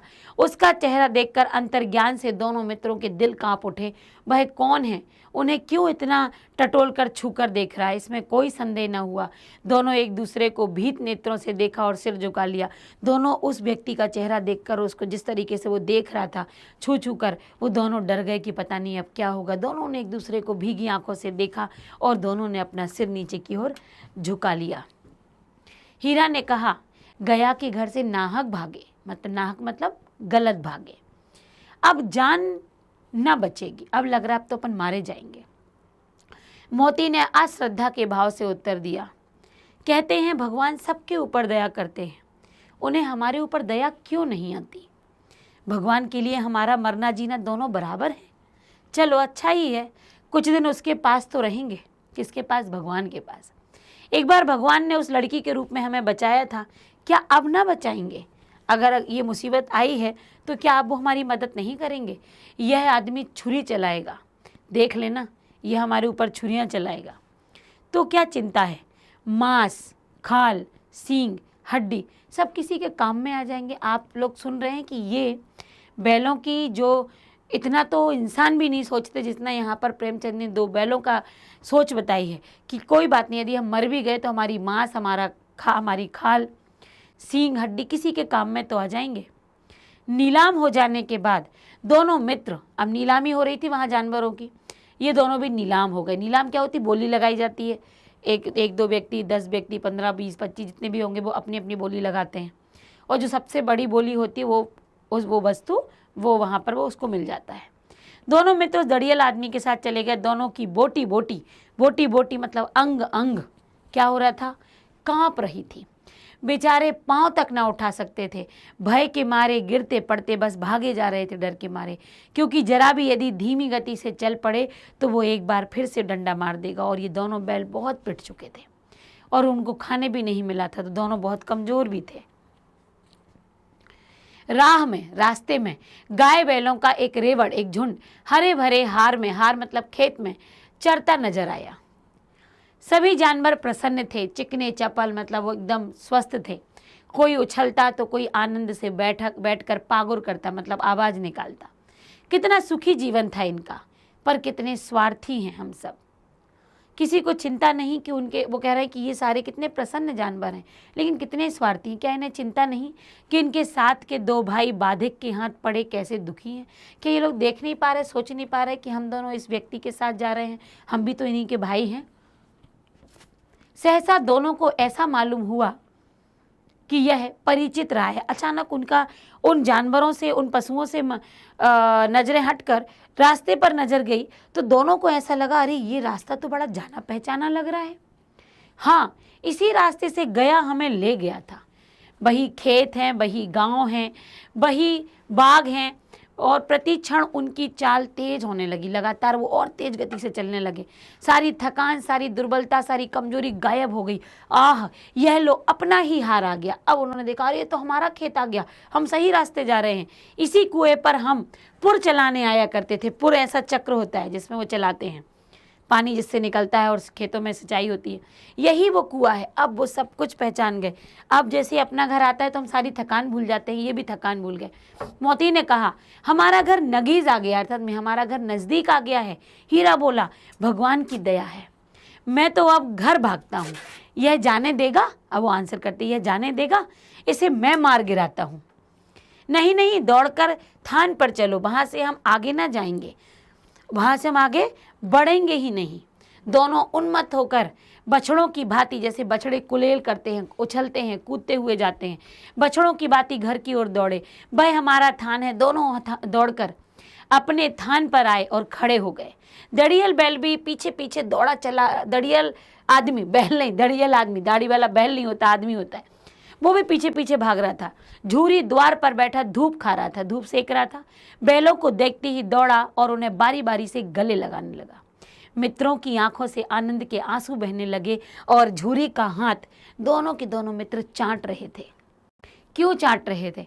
इतने दिनों के बाद, जब जैसे ही वो इतने दिनों के बाद फिर ढूंढते हुए आ गए, तो दोनों मित्र, दोनों ही हीरा और मोती अपने स्वामी का हाथ चाटने लगे प्रसन्नता के साथ। और दोनों मित्रों की आंखों, मैंने कहा था ना कि जानवर, पशु भी रोते हैं, उन्हें भी आत्मीयता, उन्हें भी भावनात्मक रूप से वो भी एक दूसरे से जुड़ते हैं।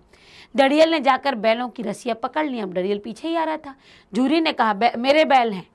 तुम्हारे बैल कैसे? मैं मवेशी खाने अर्थात कांजी हौज से नीलामी में लाया हूँ। मैं तो समझा हूँ कि तुम चुराए लिए हो।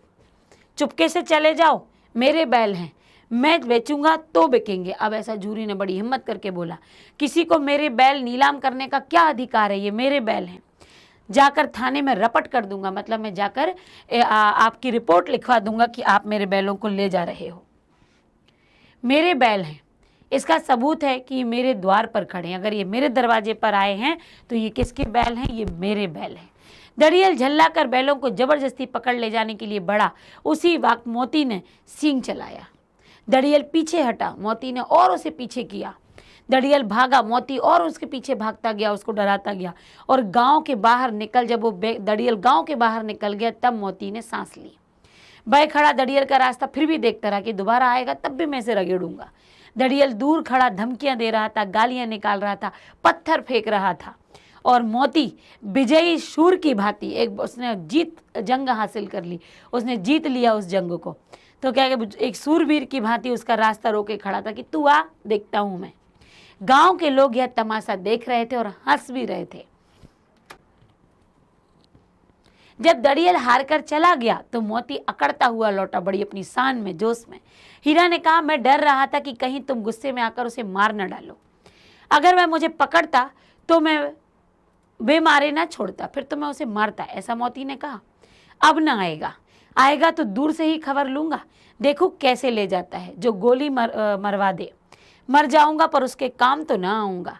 हमारी जान तो कोई जान ही नहीं समझता, जिसको देखो वो हमें डंडे चलाता रहता है, जिसको देखो वो हमें मार देता है। इसलिए हम इतने सीधे हैं, इसलिए मार देता है कि हम सीधे हैं। जरा देर में नादों में खली, भूसा, चोकर, दाना भर दिया गया। थोड़ी देर में नादों में झूरी ने सब कुछ डाल दिया, चोकर, भूसा, दाना, खली। दोनों मित्र खाने लगे। झूरी खड़ा दोनों को सहला रहा था, बड़े प्यार से उनके ऊपर हाथ फेर रहा था, हाथों से सहला रहा था। 20 लड़के, मतलब कई बच्चे, लड़के व लोग तमाशा देख रहे थे। सारे गांव में उत्साह सा मालूम हुआ, सारे लोग प्रसन्न हो गए। उसी समय मालकिन ने आकर फिर अब कुछ न बोला और दोनों बैलों के माथों को चूम लिया।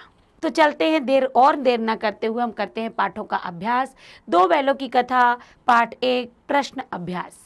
सबसे पहले कुछ एक एक शब्द वाले आप जो आपको MCQ में पूछ लिए जाते हैं, 1 वर्ड में पूछ लिए जाते हैं, तो पहले वही लेकर आई हूँ।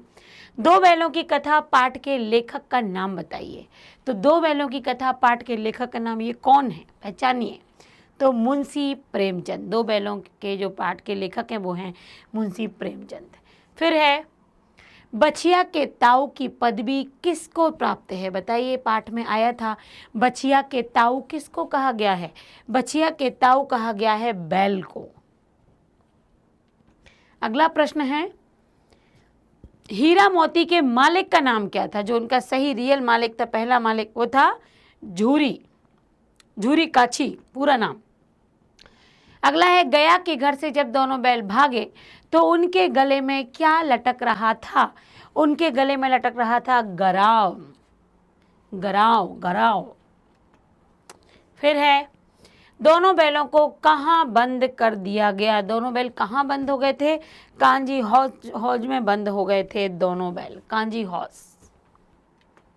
आगे है, अब यहाँ से प्रश्न पूरा उत्तर लिखा जाएगा। कांजी हौज में कैद पशुओं की हाजिरी क्यों ली जाती थी? आप बताइए, यदि पशु वहाँ पर बंद है तो उनकी उपस्थिति क्यों ली जाती होगी? बिल्कुल, सारे हैं कि नहीं, कोई भागा तो नहीं, कोई मरा तो नहीं, है ना, वो अंदर बंद है, कुछ हो तो नहीं गया। तो उपस्थिति लेने का यही कारण है कि संख्या पूरी है या नहीं। कांजी हाउस में कैद पशुओं की हाजिरी इसलिए ली जाती होगी क्योंकि कांजी हाउस में कोई पशु भागा तो नहीं, कहीं कोई किसी कारण से मर तो नहीं गया, जितने बंद थे उतने ही बंद हैं क्या, इस कारण से उनकी हाजिरी ली जाती थी। अगला प्रश्न है जो 3 प्रकार से पूछा जा सकता है। छोटी बच्ची को बैलों के प्रति क्यों प्रेम उमड़ आया? बच्चों की बैलों के प्रति इतनी आत्मीयता क्यों थी? किस बात से बैलों को लगा कि इस घर में सज्जन का वास है?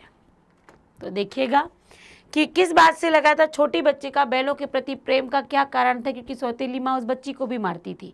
तो उस बच्ची को पता है कि जब मार पड़ती है तो क्या तकलीफ होती, कितना मन दुखी होता है। और आज बैल भी उसी अवस्था में थे, बैलों को भी ऐसे ही आहत किया गया। तो वो बैलों की दुर्दशा और उनके विचारों को, उनका दुखी होकर जो बैलों की हालत थी वो समझ पा रही थी, इसीलिए वो बैलों के प्रति बच्ची का जो प्रेम था वो उमड़ कर आया।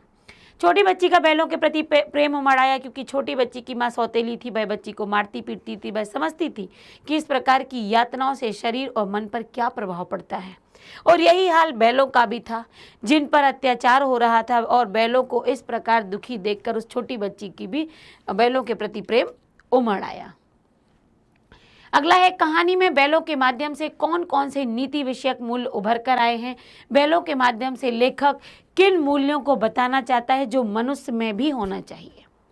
तो वो मूल्य क्या थे?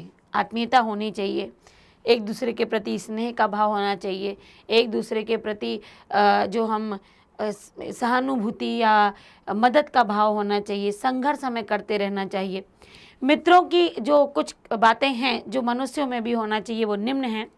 मित्रों की परेशानी के समय मदद करनी चाहिए, स्वतंत्रता के लिए संघर्ष करते रहना चाहिए, जिनसे प्रेम रखते हैं या हमें जो प्रेम देता है उसका आदर करना चाहिए, आपसी सामंजस्य होना चाहिए, आपस में एक दूसरे में कोऑर्डिनेशन होना चाहिए, परेशानी में केवल स्वयं की ही नहीं बल्कि दूसरों की भी मदद करनी चाहिए। ये सब कुछ क्योंकि बैलों ने किया था। बैलों ने अपने मित्र की परेशानी में मदद की, तभी तो मोती नहीं भागा हीरा के साथ रुका रहा, हीरा नहीं भागा था खेत में मोती के साथ मार खाता रहा। स्वतंत्रता के लिए दोनों संघर्ष करते रहे, अंतिम दम तक, हालांकि मरे नहीं लेकिन जहाँ तक वो सोच पाते थे वहाँ तक उन्होंने संघर्ष किया। वो प्रेम एक दूसरे को देते थे, एक दूसरे को प्रेम करते थे, आपस में कोऑर्डिनेशन बहुत अच्छा था उनका। और उन्होंने केवल अपनी ही जान बचाने के लिए वो दीवार नहीं गिराई, वो तो फंसे रह गए वहीं के वहीं, लेकिन उन्होंने सोचा कि बाकी जानवर तो निकल जाएंगे, बाकी पशु तो बाहर जाएंगे। प्रस्तुत कहानी में प्रेमचंद ने गधे की किन स्वभावगत विशेषताओं के आधार पर उसके प्रति रूढ़ अर्थ, एक जो पारंपरिक अर्थ है गधे के स्थान पर मूर्ख का प्रयोग ना कर किस नए अर्थ की ओर संकेत किया है? वैसे हम सामान्य तौर पर गधे के नाम पर मूर्ख का उपयोग कर देते हैं, मूर्ख का प्रयोग कर देते हैं, लेकिन प्रेमचंद जी ने आखिर किस शब्द का प्रयोग किया है? तो यहाँ देखिए, प्रस्तुत कहानी में प्रेमचंद ने गधे की स्वभावगत शांत, विद्रोह से दूर, प्रत्येक परिस्थिति में संतुष्ट रहने वाला, सीधापन आदि की विशेषताओं के आधार पर उसका मूर्ख ना कहकर उसको संत कहा है, क्योंकि संतुष्टि, सीधापन, विद्रोह ना करना ये संतों के ही गुण होते हैं। तो वो जो शांत स्वभाव, विद्रोह ना करना, हर कार्य में संतुष्टि होना, हर परिस्थिति में संतुष्टि होना, इसके लिए उन्होंने गधे को मूर्ख ना कहकर संत कहा है, क्योंकि यही गुण संत में भी होते हैं। अगला प्रश्न है, किन घटनाओं से पता चलता है कि हीरा और मोती में गहरी दोस्ती थी? तो हीरा, और ऐसा भी प्रश्न बन सकता है कि हीरा और मोती की दोस्ती की कुछ विशेषताएं बताइए। तो विशेषताओं से पता चलेगा कि दोनों में गहरी दोस्ती थी, वही तो उनकी विशेषताएं थी। तो निम्न बातों से पता चलता है, क्या? दोनों साथ में बैठते और खड़े होते थे, साथ में ही खली खाते थे, सींग जोड़कर प्रेम आलिंगन करते थे, प्रेम दर्शाते थे, एक दूसरे को प्रेम से चाटते थे। जब मोती परेशानी में आया तो हीरा ने उसका साथ नहीं छोड़ा, तो एक साथ उठते, बैठते, खाते, चाटते, सूंघते और एक दूसरे को प्रेम करते, परेशानियों में दोनों एक दूसरे की मदद करते थे। ये उनकी विशेषताएं थी। किस घटना से पता चलता है कि हीरा के हृदय में औरतों के प्रति सम्मान के भाव थे? कब पता चला? जब मोती ने कहा था कि क्यों ना मालकिन को ही उठा के पटक दूं, तो हीरा ने कहा था हमारा धर्म ये नहीं कहता, हम किसी औरत पर सींग नहीं चलाते हैं। गया के घर में जब जबरदस्ती बैलों को ले जाया गया और उसकी शरारतों के लिए उन्हें सूखा भूसा दिया गया, दिन भर मार मार कर जोता गया, तब मोती ने गुस्से में आकर ये बात कही कि अब तो किसी को मार गिराऊं, मालकिन को ही मारूं। तब हीरा ने कहा औरत जात पर सींग चलाना मना है। यह कथन बताता है कि वे पशु होते हुए भी औरतों के प्रति सम्मान रखते थे। उसने औरतों पर, औरत ने ही भला बुरा कहा था, या औरत ने भला बुरा नहीं कहा था, यहाँ पर गया नहीं किया, लेकिन औरत उस बच्ची को मारती थी। अगर वो बच्ची भगा देती तो औरत और मार दी। उसने कहा औरत को ही मार दूं? उसने कहा कि नहीं, हमारी जात औरत पर सींग नहीं चलाती है। इससे पता चलता वो औरतों का सम्मान करते थे। अगला प्रश्न है, गधा किस अर्थ में रूढ़ हो गया और क्यों? गधा किस अर्थ में रूढ़ हुआ था कि गधे को मूर्ख बोला गया? क्यों ऐसा बोला गया? क्योंकि सीधा, शांत, अविद्रोही, संतोषी होना वर्तमान समय में लोग इन गुणों को मूर्खता का पर्याय मानते हैं। ऐसे स्वभाव वाले जानवर और व्यक्ति को मूर्ख कहते हैं आज के लोग। इसीलिए गधे में ये सारे स्वभाव, सारा नेचर उसका ऐसा था, ये गुण थे, फिर भी लोगों ने क्या कहा? उसे गधा कहा, मूर्ख कहा। अर्थात लोग आज के समय में चाहे पशु हो और चाहे व्यक्ति हो, उसे यही पदवी दे देते हैं। सहनशीलता में गाय और कुत्ता किस प्रकार भिन्न है? सहनशीलता में गाय को भी कभी कभी क्रोध आ जाता है और कुत्ता भी कई बार खूंखार हो जाता है। ब्याई गाय अर्थात जिस गाय ने जन्म दिया हो अपने बछड़े को, वो भी खूंखार हो जाती है, वह मारने का प्रयत्न करती है। कुत्ता एक गरीब जानवर होने के बाद भी असंतोष प्रकट कर देता है, काट भी सकता है, कभी कभी भौंक देता है। अपना क्रोध कुत्ता और गाय दोनों व्यक्त कर देते हैं, जबकि गधा कभी ऐसा नहीं करता। वह एक सहनशील जानवर है। यही कारण है कि सहनशीलता में गाय और कुत्ता गधे से भिन्न है, क्योंकि गाय एक बार सींग मार सकती है, कुत्ता काट सकता है, लेकिन गधा कभी भी किसी भी कारण से किसी पर विद्रोह नहीं करता है। अगला प्रश्न है, लेकिन औरत जात पर सींग चलाना मना है, यह भूल जाते हो? हीरा के इस कथन के माध्यम से स्त्री के प्रति प्रेमचंद के दृष्टिकोण को बताइए। तो यहाँ पर हीरा के माध्यम से प्रेमचंद ने स्त्रियों के प्रति सम्मान का दृष्टिकोण दिखाया है, आदर का दृष्टिकोण दिखाया है कि औरतों पर अत्याचार नहीं किया जाता। प्रेमचंद जी ने उस समय की बात कही है जब औरतों पर अत्याचार होते थे। पुरुष प्रधान समाज में जब स्त्री को निम्न स्तर का दर्जा मिलता था, यह बात बैल समझ सकते थे, इसीलिए वह स्त्रियों को सम्मान देना चाहते थे, क्योंकि उन्हें भी वही निम्न स्तर पर देखा जा रहा, कुछ को खिला रहे हैं अच्छा, कुछ उन दो बैलों को नहीं खिला रहे। इसलिए उसने कहा, जब मारने की बात आई कि औरत जात पर सींग चलाना मना है, यह भूल जाते हो क्या? क्योंकि यहाँ औरतों के हीरा के माध्यम से औरतों के प्रति सम्मान, आदर और ये बताया है मुंशी प्रेमचंद जी ने कि औरतों पर अत्याचार नहीं किया जाता। अगला प्रश्न है, किसान जीवन वाले समाज में पशु और मनुष्य के आपसी संबंधों को कहानी में किस तरह व्यक्त किया गया है? तो आपसी संबंधों में कि जब वो जाता है और अपने मालिक से बिछड़ता है, तो यहाँ कई बातें दी गई हैं। निम्न प्रकार व्यक्त किया है, मनुष्य और पशु के मध्य आत्मीयता होती है, दोनों के मध्य भावनात्मक संबंध होते हैं, जिसके द्वारा वो एक दूसरे के प्रेम को समझ लेते हैं, विद्रोह को समझ लेते हैं। प्रेम के वशीभूत होकर पशु भी अपने मालिक से दूर नहीं रह पाते। दोनों के मध्य दूरी हो जाने पर भी उदास रहते हैं दोनों, क्योंकि पशु भी प्रेम और अपनत्व समझते हैं। तो दोनों एक दूसरे की भावनाओं को समझते हैं, दोनों एक दूसरे का प्रेम और विद्रोह समझते हैं। अपने मालिक से दूर रहकर दोनों, मालिक और वो पशु दोनों ही परेशान होते हैं, और प्रेम के वशीभूत होकर पशु अपने मालिक से दूर नहीं जा पाते। वो अपने मालिक, ये गुण है मालिक में और मनुष्य में और पशु में, ये दोनों के बीच में आत्मीयता है। अगला प्रश्न है, इतना तो हो ही गया कि 9-10 प्राणियों की जान बच गई, वे सब तो आशीर्वाद देंगे। मोती के इस कथन के आलोक में उसकी विशेषताएं बताइए। कि मोती ने कहा हम ना बच पाए, ये था स्वार्थपन नहीं था, निस्वार्थ भाव था, अन्य जानवरों के प्रति प्रेम था, सहायता का भाव था। मोती के इस कथन से उसकी निम्न विशेषताओं का पता चलता है। वह आशावादी था, वह मुक्त हो सकता था और सभी को भी मुक्त करा सकता है। वह निस्वार्थ भाव से कार्य करता है। जब वह कांजी होश से स्वयं भागने की बजाय वह अन्य पशुओं को पहले बाहर निकालता है, तो वो आशावादी है और वह निस्वार्थी है। उसने सभी के लिए कार्य किया और वो तो वहीं रह गया था। आशय स्पष्ट करना है, कुछ मतलब इसमें अर्थ निकलेगा। अवश्य ही उनमें कोई ऐसी गुप्त शक्ति थी जिससे जीवों में श्रेष्ठता का दावा करने वाले मनुष्य वंचित हैं। तो यहाँ क्या आशय है कि जब पशुओं में ऐसी कुछ श्रेष्ठ बातें होती हैं, एक दूसरे की बातों को समझ जाते हैं, लेकिन आज अपने आप में कहता है कि मनुष्य की हम हर एक काम कर लेते हैं, हमें हर एक बात समझ में आती है, हम एक काम हर काम में हम निपुण हैं, लेकिन वह एक दूसरे से भावनात्मक रूप से नहीं जुड़ा है। वो मनुष्यों के अंदर की भावनाओं को, पशुओं के अंदर की भावनाओं को नहीं समझ पा रहा है। हीरा और मोती दोनों एक दूसरे के मन की बात समझ लेते थे, मूक होते हुए समझ लेते थे। वे दोनों प्रत्येक परिस्थिति में जान की परवाह किए बिना मित्रता निभाते थे, जबकि मनुष्य के पास सब कुछ होते हुए भी वह इन शक्तियों से वंचित था।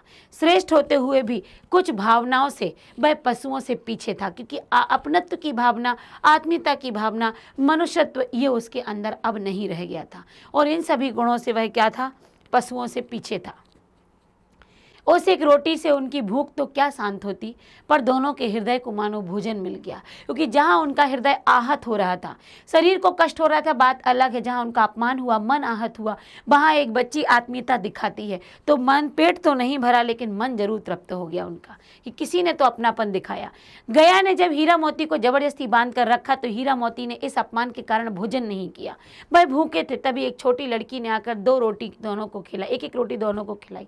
एक एक रोटी से दोनों की भूख तो नहीं मिटती, किंतु उस रोटी में इतना प्रेम भाव था, कि इतना अपनापन था उस रोटी में, कि दोनों का हृदय तृप्त हो गया। आत्मीयता और ममता थी कि जानवर भी प्रेम के भूखे होते हैं, जिससे एक रोटी से पेट तो नहीं भरा, लेकिन उनका जो मन था वो तृप्त हो गया। उस एक रोटी ने भोजन का कार्य कर दिया, क्योंकि उसमें प्रेम निहित था। गया ने हीरा मोती को दोनों बार सूखा भूसा खाने के लिए दिया, क्योंकि इसमें से एक छांटना है। गया पराए बैलों पर अधिक खर्च नहीं करना चाहता था। गरीबी के कारण खली आदि खरीदना उसके बस की बात न थी। वह हीरा मोती के व्यवहार से दुखी था, उसे खली आदि सामग्री की जानकारी न थी। सही उत्तर के आगे सही का निशान। तो वह हीरा मोती, देखिए, खर्च नहीं करना चाहिए, गलत है, ये भी गलत है, कि कहीं ना कहीं वो क्या था, हीरा मोती का जो स्वभाव था उस स्वभाव से बहुत दुखी था, और दुखी होने के कारण उन दोनों को उसने दंडित भी किया। रचना और अभिव्यक्ति है। हीरा और मोती के शोषण के खिलाफ आवाज उठाई, लेकिन उसके लिए प्रताड़ना भी सही। हीरा मोती की इस प्रतिक्रिया पर तर्क सहित अपने उत्तर विचार प्रकट कीजिए। तो यहाँ पर देखिए, वह हीरा मोती ने कई बार शोषण के विरुद्ध आवाज उठाई, गया के व्यवहार का विरोध किया और डंडे, सूखी रोटियां खाई, कांजी होश में बंद होकर भी वहां भी विरोध में आवाज उठाई, तब भी बंधन में पड़े रहे। मेरे विचार से शोषण के विरुद्ध आवाज उठानी चाहिए। शोषित जीवन किसी को भी नहीं जीना चाहिए। आज़ादी का प्रयत्न करते रहना चाहिए। शोषण में दुख और डर ही है, और आज़ादी में ही सुख है। तो वो अंतिम क्षणों तक अपने आप को ये आज़ाद करने का प्रयत्न करना चाहिए। विपरीत परिस्थितियों में भी साहस, आशा नहीं छोड़नी चाहिए। और हीरा और मोती ने यही किया था, कि वो अपनी स्वतंत्रता के लिए फुल तरीके से, पूरे तरीके से क्या करते रहे, प्रयास करते रहे। अगला है, क्या आपको लगता है कि यह कहानी आज़ादी की लड़ाई की ओर भी संकेत करती है?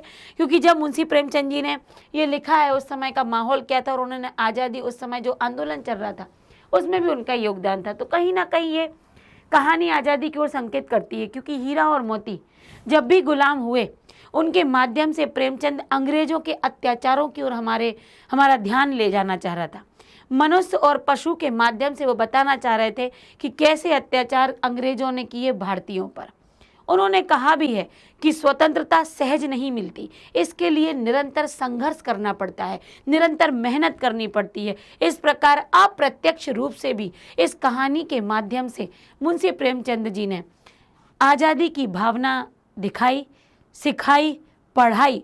तो आज़ादी के भावना से ही ये जो पूरी कहानी है ये जुड़ी हुई है। भाषा अध्ययन है, बस इतना ही काफ़ी है। फिर मैं भी जोर लगाता हूँ। आप अगर यहाँ देख रहे होंगे तो भी और ई अलग कलर से लिखे हुए हैं, क्योंकि ये वाक्य पर जोर भी डाल रहे हैं। ही और भी वाक्य में किसी बात पर जोर देने का काम कर रहे हैं। ऐसे शब्दों को कहते हैं निपात। तो निपात वो शब्द होते हैं जो वाक्य पर जोर डालते हैं। जैसे मान लो मैंने कह दिया कि मैंने कार्य किया है, फिर एक आया तुमने नहीं किया, अरे मैंने भी किया है। तो भी लगाने से क्या हो गया, उस कार्य पर जोर डल गया कि ये कार्य मेरे द्वारा भी हुआ है। तो भी और ही ऐसे शब्द हैं जो कि वाक्य पर जोर डालते हैं। तो ऐसे शब्द यदि हमें पाठ में मिल रहे हैं जहां निपात का प्रयोग हुआ है तो ऐसे वाक्यों को छांटना है। देखिए, एक ही विजय ने उसे संसार की सब जातियों में गर्ण बना दिया। एक ही, उनमें कोई ऐसी शक्ति छुपी है जिनसे जीवों में श्रेष्ठता का दावा करने वाला मनुष्य और उनमें ही दोनों साथ में नान में मुंह डालते और साथ ही बैठते थे। ज्यादा से ज्यादा मेरी ही गर्दन पर भार रहे। अभी 4 ही ग्रास खाए थे 2 आदमी, अभी 4 ही, मतलब केवल 4 ही।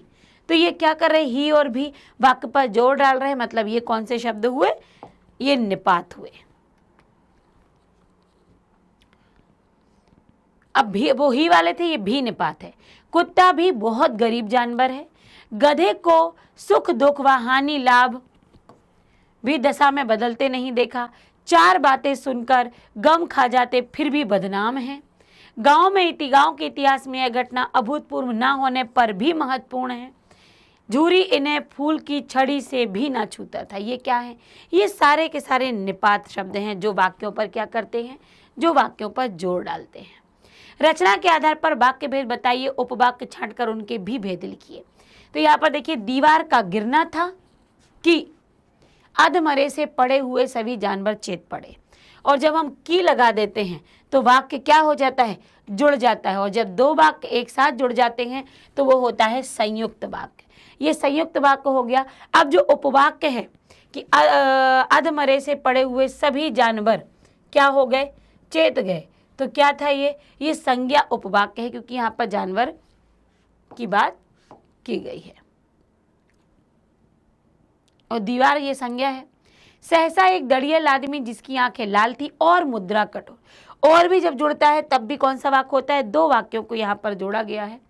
एक जगह कॉमा भी है। सहसा एक आदमी जिसकी आंखें लाल थी और मुद्रा अत्यंत कठोर। यहाँ वाक्य 3 से 4 जो हम देख रहे हैं कि जोड़ रहे हैं, तो ये क्या है, मिश्र वाक्य, विशेषण उपवाक्य है यहाँ पर।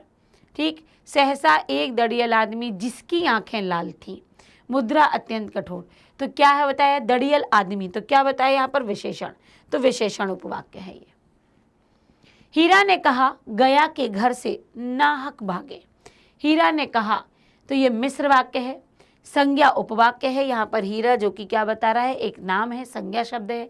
मैं बेचूंगा तो बिकेंगे।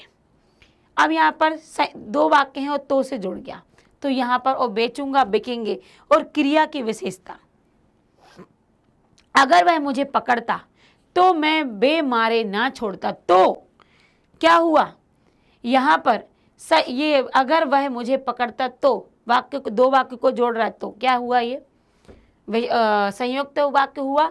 और क्रिया विशेषण बेमारे ना छोड़ता, तो विशेषता कि बिना मारे ना छोड़ता। कहानी में जगह जगह मुहावरों का प्रयोग हुआ है, क्योंकि हमने पढ़ा भी था कि मुंशी जी ने मुहावरों का प्रयोग किया है। उन मुहावरों को छांटना है। तो देखिए, हिम्मत हारना अर्थात निराश होना। असफलता के बाद राहुल हिम्मत हार गया। एक और कई जगह आए थे, टकटकी लगाना, एक तरफ या निरंतर देखना। ये भी आया था कि वो दरवाजे पर टकटकी लगाए, किसका, भूसे का इंतजार कर रहे थे। जान से हाथ धोना, मैंने आपको उस समय बताया था कि मर जाना। ईंट का जवाब पत्थर से देना, मतलब कड़क जवाब देना, 2 टूक जो बात कहते हैं, कड़ी प्रतिक्रिया करना। दांतों पसीना आना अर्थात कठोर परिश्रम करना। तो बहुत ज़्यादा यहाँ पर हैं आपके मुहावरों का प्रयोग, 5 वहाँ दिखाए गए।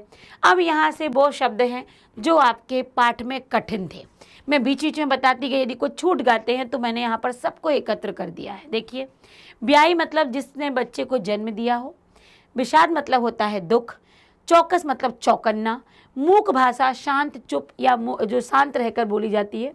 प्रेम आलिंगन मतलब होता है प्रेम से गले लगाना। बेतहासा अर्थात होता है बिना रुके एक टक भागते जाना। निरापद, निरापद मतलब है सुरक्षित। सहिष्णुता का अर्थ होता है सहनशीलता। पछाई, पालतू पशुओं की एक नस्ल होती है पछाई। गोई मतलब जोड़ी, दोनों को बोला गया ना, गोई आ गया जोड़ी। कुलेल मतलब होता है क्रीड़ा खेलना। विषाद का अर्थ दुखी आ चुका है। पराकाष्ठा मतलब होता है अंतिम सीमा, हद। गण्य मतलब गणनीय, जिसको गिना जाए। विग्रह का अर्थ होता है विग्रह कर देना, दूर करना, अलगाव होना, ये विग्रह इसमें है। पगहिया, पशुओं की बांधने की रस्सी को पगहिया कहते हैं। गराव, फुंदेदार रस्सी जो बैल आदि के गले में पहनाई जाती है ना, बैलों को सजाने के लिए। प्रतिवाद, प्रतिवाद करना मतलब विरोध। टिटकार, मुंह से निकलने वाले टिक टिक का शब्द। मसलहत, हितकर। रगेदना, खदेड़ना, खदेड़ दो। मल्ल युद्ध, जब कुश्ती होती है, मल्ल युद्ध। सविका अर्थात वास्ता या सरोकार, जब हमें किसी सविका तो वास्ता होता है, किसी से कोई सरोकार होता है, कोई मतलब होता है, तो वो होते हैं। आगे भी एक कांजी हाउस, काइन हाउस कहते हैं जिसको। मवेशी खाना, बहबाड़ा जिसमें दूसरे का खेत आदि खाने वाले जो पशु लावारिस होते हैं, चौपाए बंद किए जाते हैं और कुछ दंड लेकर या छोड़ दिया जाती है तो नीलाम कर दिए जाते हैं। रेवड़ मतलब पशुओं का झुंड। उन्मत्त मतलब होता है मत वाला। थान मतलब पशुओं के बांधे जाने की जगह जहाँ पशु बांधे जाते हैं। उत्साह मतलब होता है उत्साह, आनंद। बैलों की कथा, लेकिन आज देखेंगे कि उस बैलों की कथा में आपने कितनी और कथाएं पढ़ ली हैं, उसके अंदर जितनी बातें थी आपको कितनी याद रह गई, ये ज्ञात होता है बहुविकल्पीय प्रश्न से। तो आज हम करते हैं बहुविकल्पीय प्रश्न। ये आपका अंतिम छोर होगा यहाँ का कि आपको पाठ कितना याद रह गया। तो यहाँ पर आपका पहला प्रश्न है, लेखक के अनुसार जब हम किसी मनुष्य को निम्न स्तर का मूर्ख कहते हैं तो उसे गधे की संज्ञा क्यों देते हैं? क्यों देते हैं भाई? पहला है, गधा निम्न श्रेणी का जानवर होता है, वह सबसे डरपोक जानवरों में से है, इसके अत्यधिक सीधेपन के कारण या इसके अकेले रहने के कारण। तो क्यों कहा गया है कि बहुत ही सीधापन है? तो कई बार लोगों के सीधेपन के कारण उन्हें मूर्खता की श्रेणी में रख दिया जाता है, क्योंकि गधा भी सीधा है, कुछ कहता नहीं है, विद्रोह करता नहीं है, कभी कुछ काम के लिए मना करता नहीं है, उसके चेहरे पर गुस्सा आता नहीं है, कोई भी जिद्दीपन नहीं होता है, इसलिए उसके सीधेपन के कारण लोग उसे क्या कह देते हैं? मूर्ख। अगला है, सीधापन संसार के लिए उपयुक्त नहीं। इस कथन का अर्थ स्पष्ट कीजिए। अर्थात हमेशा सबका आदर करना सही नहीं होता, अर्थात हमेशा अन्याय को सहना सही नहीं होता, हमेशा मूर्ख बने रहना भी सही नहीं होता, हमेशा दूसरों के इशारे पर चलना सही नहीं होता। तो देखिए, आदर करना तो सही है, लेकिन हमेशा अन्याय को सहना सही नहीं होता। यदि कोई बात ऐसी है जो गलत है तो उस पे गलत कहना सीखना चाहिए। यदि बात सही है तो उसके सामने झुकना भी आना चाहिए। तो हमेशा अन्याय को सहन नहीं करना चाहिए। अगला है, भैरव की लड़की बैलों को बहुत दुलार करती थी। उसका बैलों से इतना आत्मीयता संबंध होने के पीछे क्या कारण रहा होगा? पशुओं के प्रति प्रेम के कारण, बैलों की स्थिति समतुल्य होने के कारण, बैलों को सबके द्वारा त्यागने के कारण, या बैलों की दयनीय दशा देखकर? तो कहीं ना कहीं बैलों की स्थिति उसके समतुल्य ही है, क्योंकि बैलों के मारने की, जो डांटने की या उनके दुख की पीड़ा वो समझ सकती थी, क्योंकि उसकी भी सौतेली माँ थी जो उसे डांट फटकार लगाती रहती थी, तो उनका व्यवहार समतुल्य था। अगला है, लेखक ने दोनों बैलों में से सहनशील शब्द का प्रयोग किसके लिए किया है? हीरा, मोती, ए और बी दोनों, या इनमें से कोई नहीं? तो सहनशील तो दोनों बैलों में से हीरा ही था, क्योंकि मोती को क्रोध आ जाता था। कई बार तो मोती ने यह भी कहा एक बार कि मैं इस मालकिन को ही मार डालता हूं, लेकिन हीरा ने कहा कि हमें औरत जात पर अपने सींग नहीं चलाने चाहिए। तो हीरा यहाँ पर बहुत ही विनम्र या सहनशील कह सकते हैं कि बैल था। अगला है, स्वतंत्रता मनुष्य का अधिकार है, स्त्रियों का सम्मान किया जाना चाहिए, मनुष्य को परोपकार करना चाहिए, आपसी सहयोग को महत्व देना चाहिए, एकता की शक्ति में बहुत बल है, सभी को समान समझना चाहिए, अपने विरोधियों को क्षमा नहीं करना चाहिए। ऊपर दिए कथनों को पढ़िए और बताइए इनमें से कौन सी नीतिपूर्ण बातें पाठ में उभर कर आई हैं। जितनी बातें हैं नीतिपूर्ण है, लेकिन कोई एक बात पाठ में उभर कर आई है जो मुख्य तौर पर आई है। तो स्त्रियों का सम्मान भी आया है पाठ में, स्वतंत्रता मनुष्य का अधिकार है ये भी आया है पाठ में, एकता की शक्ति में बल होता है ये भी पाठ में आया है, विरोधियों को क्षमा नहीं करना चाहिए क्योंकि जो विरोधी थे या फिर, तो यहाँ पर देखिए अब आप बताइए एक क्रम में कि कौन सा 1 3। अब यहाँ पर देखिए स्वतंत्रता मनुष्य का अधिकार ये तो आई है, स्त्रियों का सम्मान किया जाना चाहिए, फिर आपसी सहयोग को महत्व, तो 1 2 4 परोपकार भी करना चाहिए। तो 1 2 3 4, एकता की शक्ति में बल होता है। सभी को समान समझना चाहिए विरोधियों। 1 2 3 4 और 6, 1 2 3 4 5 और 6, 1 2 4 5 6 और देखिए एक क्रम से जो आए हैं वो आए हैं 1 2 3 4, जो कि आप हम लाइन से आए थे। पांचवा और छठवा पांचों ही हमने पढ़े थे, क्योंकि इन दो के साथ उतना वो नहीं था कि सभी को समान समझना चाहिए, ये भी इसमें नहीं है। और अपने विरोधियों को क्षमा नहीं करना चाहिए। तो 5 6 तक यहाँ पर दिया, मतलब सभी को समान समझना चाहिए। तो ये आपका उत्तर होगा। अगला है, ऊपर दिए वाक्य में धर्म शब्द का उल्लेख आया है, लेखक के अनुसार इसका क्या अभिप्राय है। धर्म, अपने कर्तव्यों का निष्ठापूर्वक पालन करना, धार्मिक रीतियों और परंपराओं का पालन करना, धर्म विरोधी बातों में ना पड़ना, किसी कमजोर का शोषण ना करना। तो इसमें क्या है कि जब हम अपने कर्तव्यों का निष्ठापूर्वक करते हैं, जो आपके कर्म है, आपका कर्म है पढ़ना, तो आप पढ़ोगे ही, यही आपका धर्म भी होना चाहिए। ऐसे यहाँ पर है कि अपने कर्तव्यों का निष्ठापूर्वक जो निर्वाह करता है, पूर्ण करता है, वही उसका धर्म है। हीरा और मोती में यदि गहरी मित्रता नहीं होती तो उनका क्या होता। दोनों बहुत पहले घर पहुंच जाते, दोनों कुछ तय नहीं कर पाते, दोनों विषम परिस्थितियों से लड़ नहीं पाते, दोनों समय के अनुरूप स्वयं को ढाल नहीं पाते, दोनों विषम परिस्थितियों में लड़ नहीं पाते, क्योंकि उनके सामने विपरीत परिस्थितियां लगातार आ रही थी और दोनों आपस में मित्र थे, गहरी मित्रता थी, एक दूसरे को समझते थे, इसलिए वो लड़ पा रहे थे। अगला है, पाठ के आधार पर बताओ कि किन पात्रों के मध्य संबंध मजबूत थे। बैल और झूरी के मध्य, बच्ची और बैलों के मध्य, हीरा और मोती के मध्य, बच्ची और झूरी के मध्य संबंध मजबूत थे। हीरा और मोती के मध्य, झूरे के मध्य में था, लेकिन झूरी ने कहीं ना कहीं उनको दूर करने का निर्णय ले लिया था, लेकिन हीरा और मोती ने हर पल साथ दिया। मेड़ पर खड़ा हुआ हीरा जो कि भाग सकता था चौकीदार से दूर होकर, लेकिन मोती के लिए खड़ा रहा। कांजी हौज से भागने के लिए मोती पूरी तरीके से तैयार था, लेकिन हीरा की हालत देखकर वो रुक गया। तो हर पल इन्होंने साथ दिया, इनका मजबूत आपस में प्रेम था। झूरी की पत्नी ने दोनों के माथे चूम लिए, क्योंकि उसे अपनी गलती का एहसास हो चुका था। बैलों के जाने के बाद उनका आर्थिक स्थिति बिगड़ गई थी, उनकी अनुपस्थिति उन्हें अच्छी नहीं लग रही थी। बैलों ने उन्हें बहुत स्नेह दिया था, तो कहीं ना कहीं उसे अपनी गलती का एहसास हो गया था कि नहीं, मैंने गलत किया, इनको बेचकर इन दोनों को यही अच्छा लगता है। पाठ में दीवार का गिरना किस बात का प्रतीक है। स्वतंत्रता का बंधन खुलना, परतंत्रता के बंधन खुलना, सड़ी गली मानसिकता का समाप्त होना, या समाज में क्रांति पैदा होना। तो ये एक जगह ये क्या थे, परतंत्र थे, गुलाम थे। तो यहाँ पर दीवार का गिरना ही ये सिद्ध कर दिया कि यहाँ पर परतंत्रता की जंजीरें खुल चुकी हैं। अगला है, गांव में बाल सभा ने मोती और हीरा को अभिनंदन पत्र देने का निश्चय किया था। उन्होंने ऐसा क्या कार्य किया कि बाल सभा ने यह निर्णय लिया। गांव से चोरों को मार भगाया, झूरी को मारकर भागाए, दोनों ही झूरी के ससुराल से अकेले लौट आए, कसाई को मारकर झूरी के पास लौट आए, क्योंकि दोनों कसाई को मारकर झूरी के पास लौट आए थे। दो बैलों की कथा में एक शिक्षा छुपी हुई है, बताइए वह क्या है। आत्मरक्षा करना मनुष्य का धर्म है, मालिक के प्रति वफादार रहना चाहिए, अपनी स्वतंत्रता को बनाए रखना चाहिए, रिश्तों के मध्य प्रेम का होना आवश्यक है। तो एक शिक्षा छुपी हुई है कि अपनी स्वतंत्रता को बनाए रखना चाहिए, कभी भी जहां आपको प्रिय अच्छा लगता है, जो आपकी स्वतंत्रता है, उसके लिए संघर्ष करते रहो। मालिक से बिछोह, पसंद का भोजन ना मिलना, प्रेम व अपनत्व का अभाव, अत्यधिक दुर्व्यवहार। झूरी के पास बैल सदा प्रसन्न रहते थे, परंतु झूरी के साले के पास जाकर वह प्रसन्न नहीं रह पाते थे। उसके पीछे क्या कारण हो सकते हैं, ऊपर दिए कथनों से स्पष्ट कीजिए।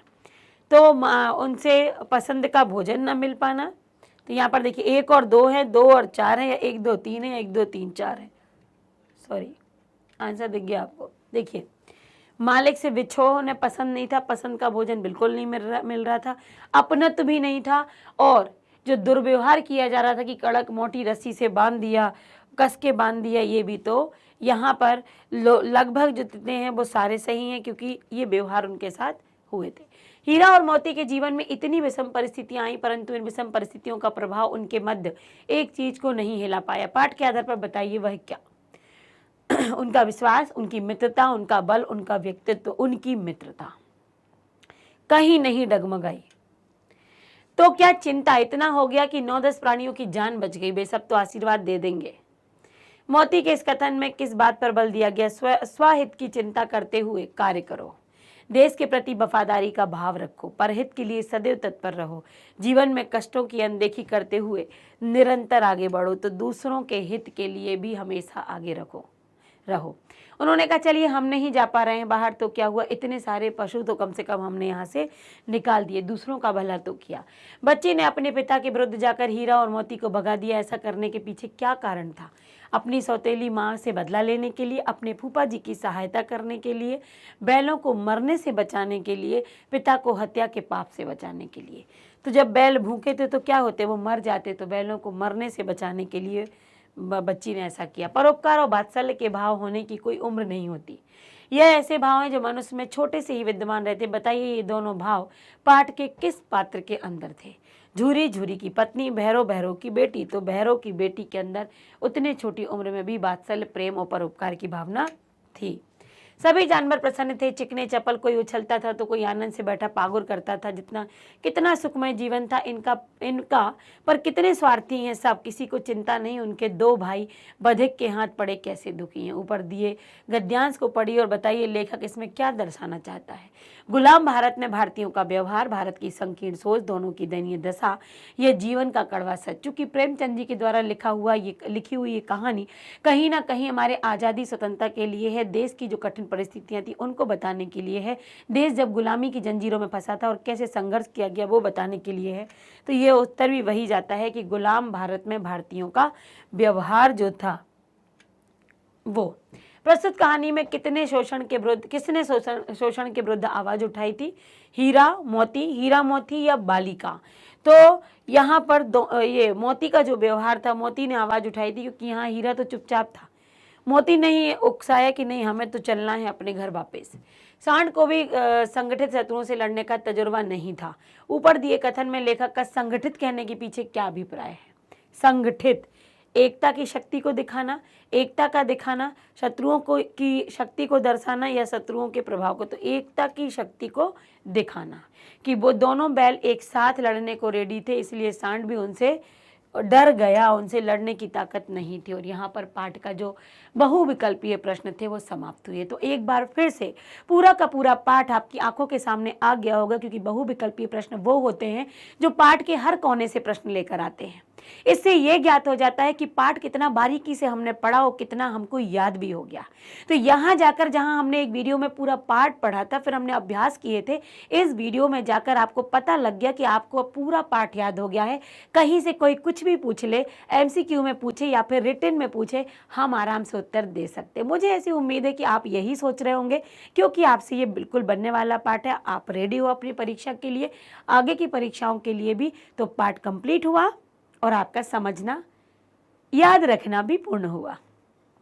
अगले वीडियो में फिर हम पाठ नया, फिर MCQ कुछ और कोई पाठ फिर इतनी बारीकी से पढ़ाने के लिए लेकर आएंगे और आप पढ़ने के लिए तैयार रहेंगे। तो मिलते हैं अगले वीडियो में। Thank you so much.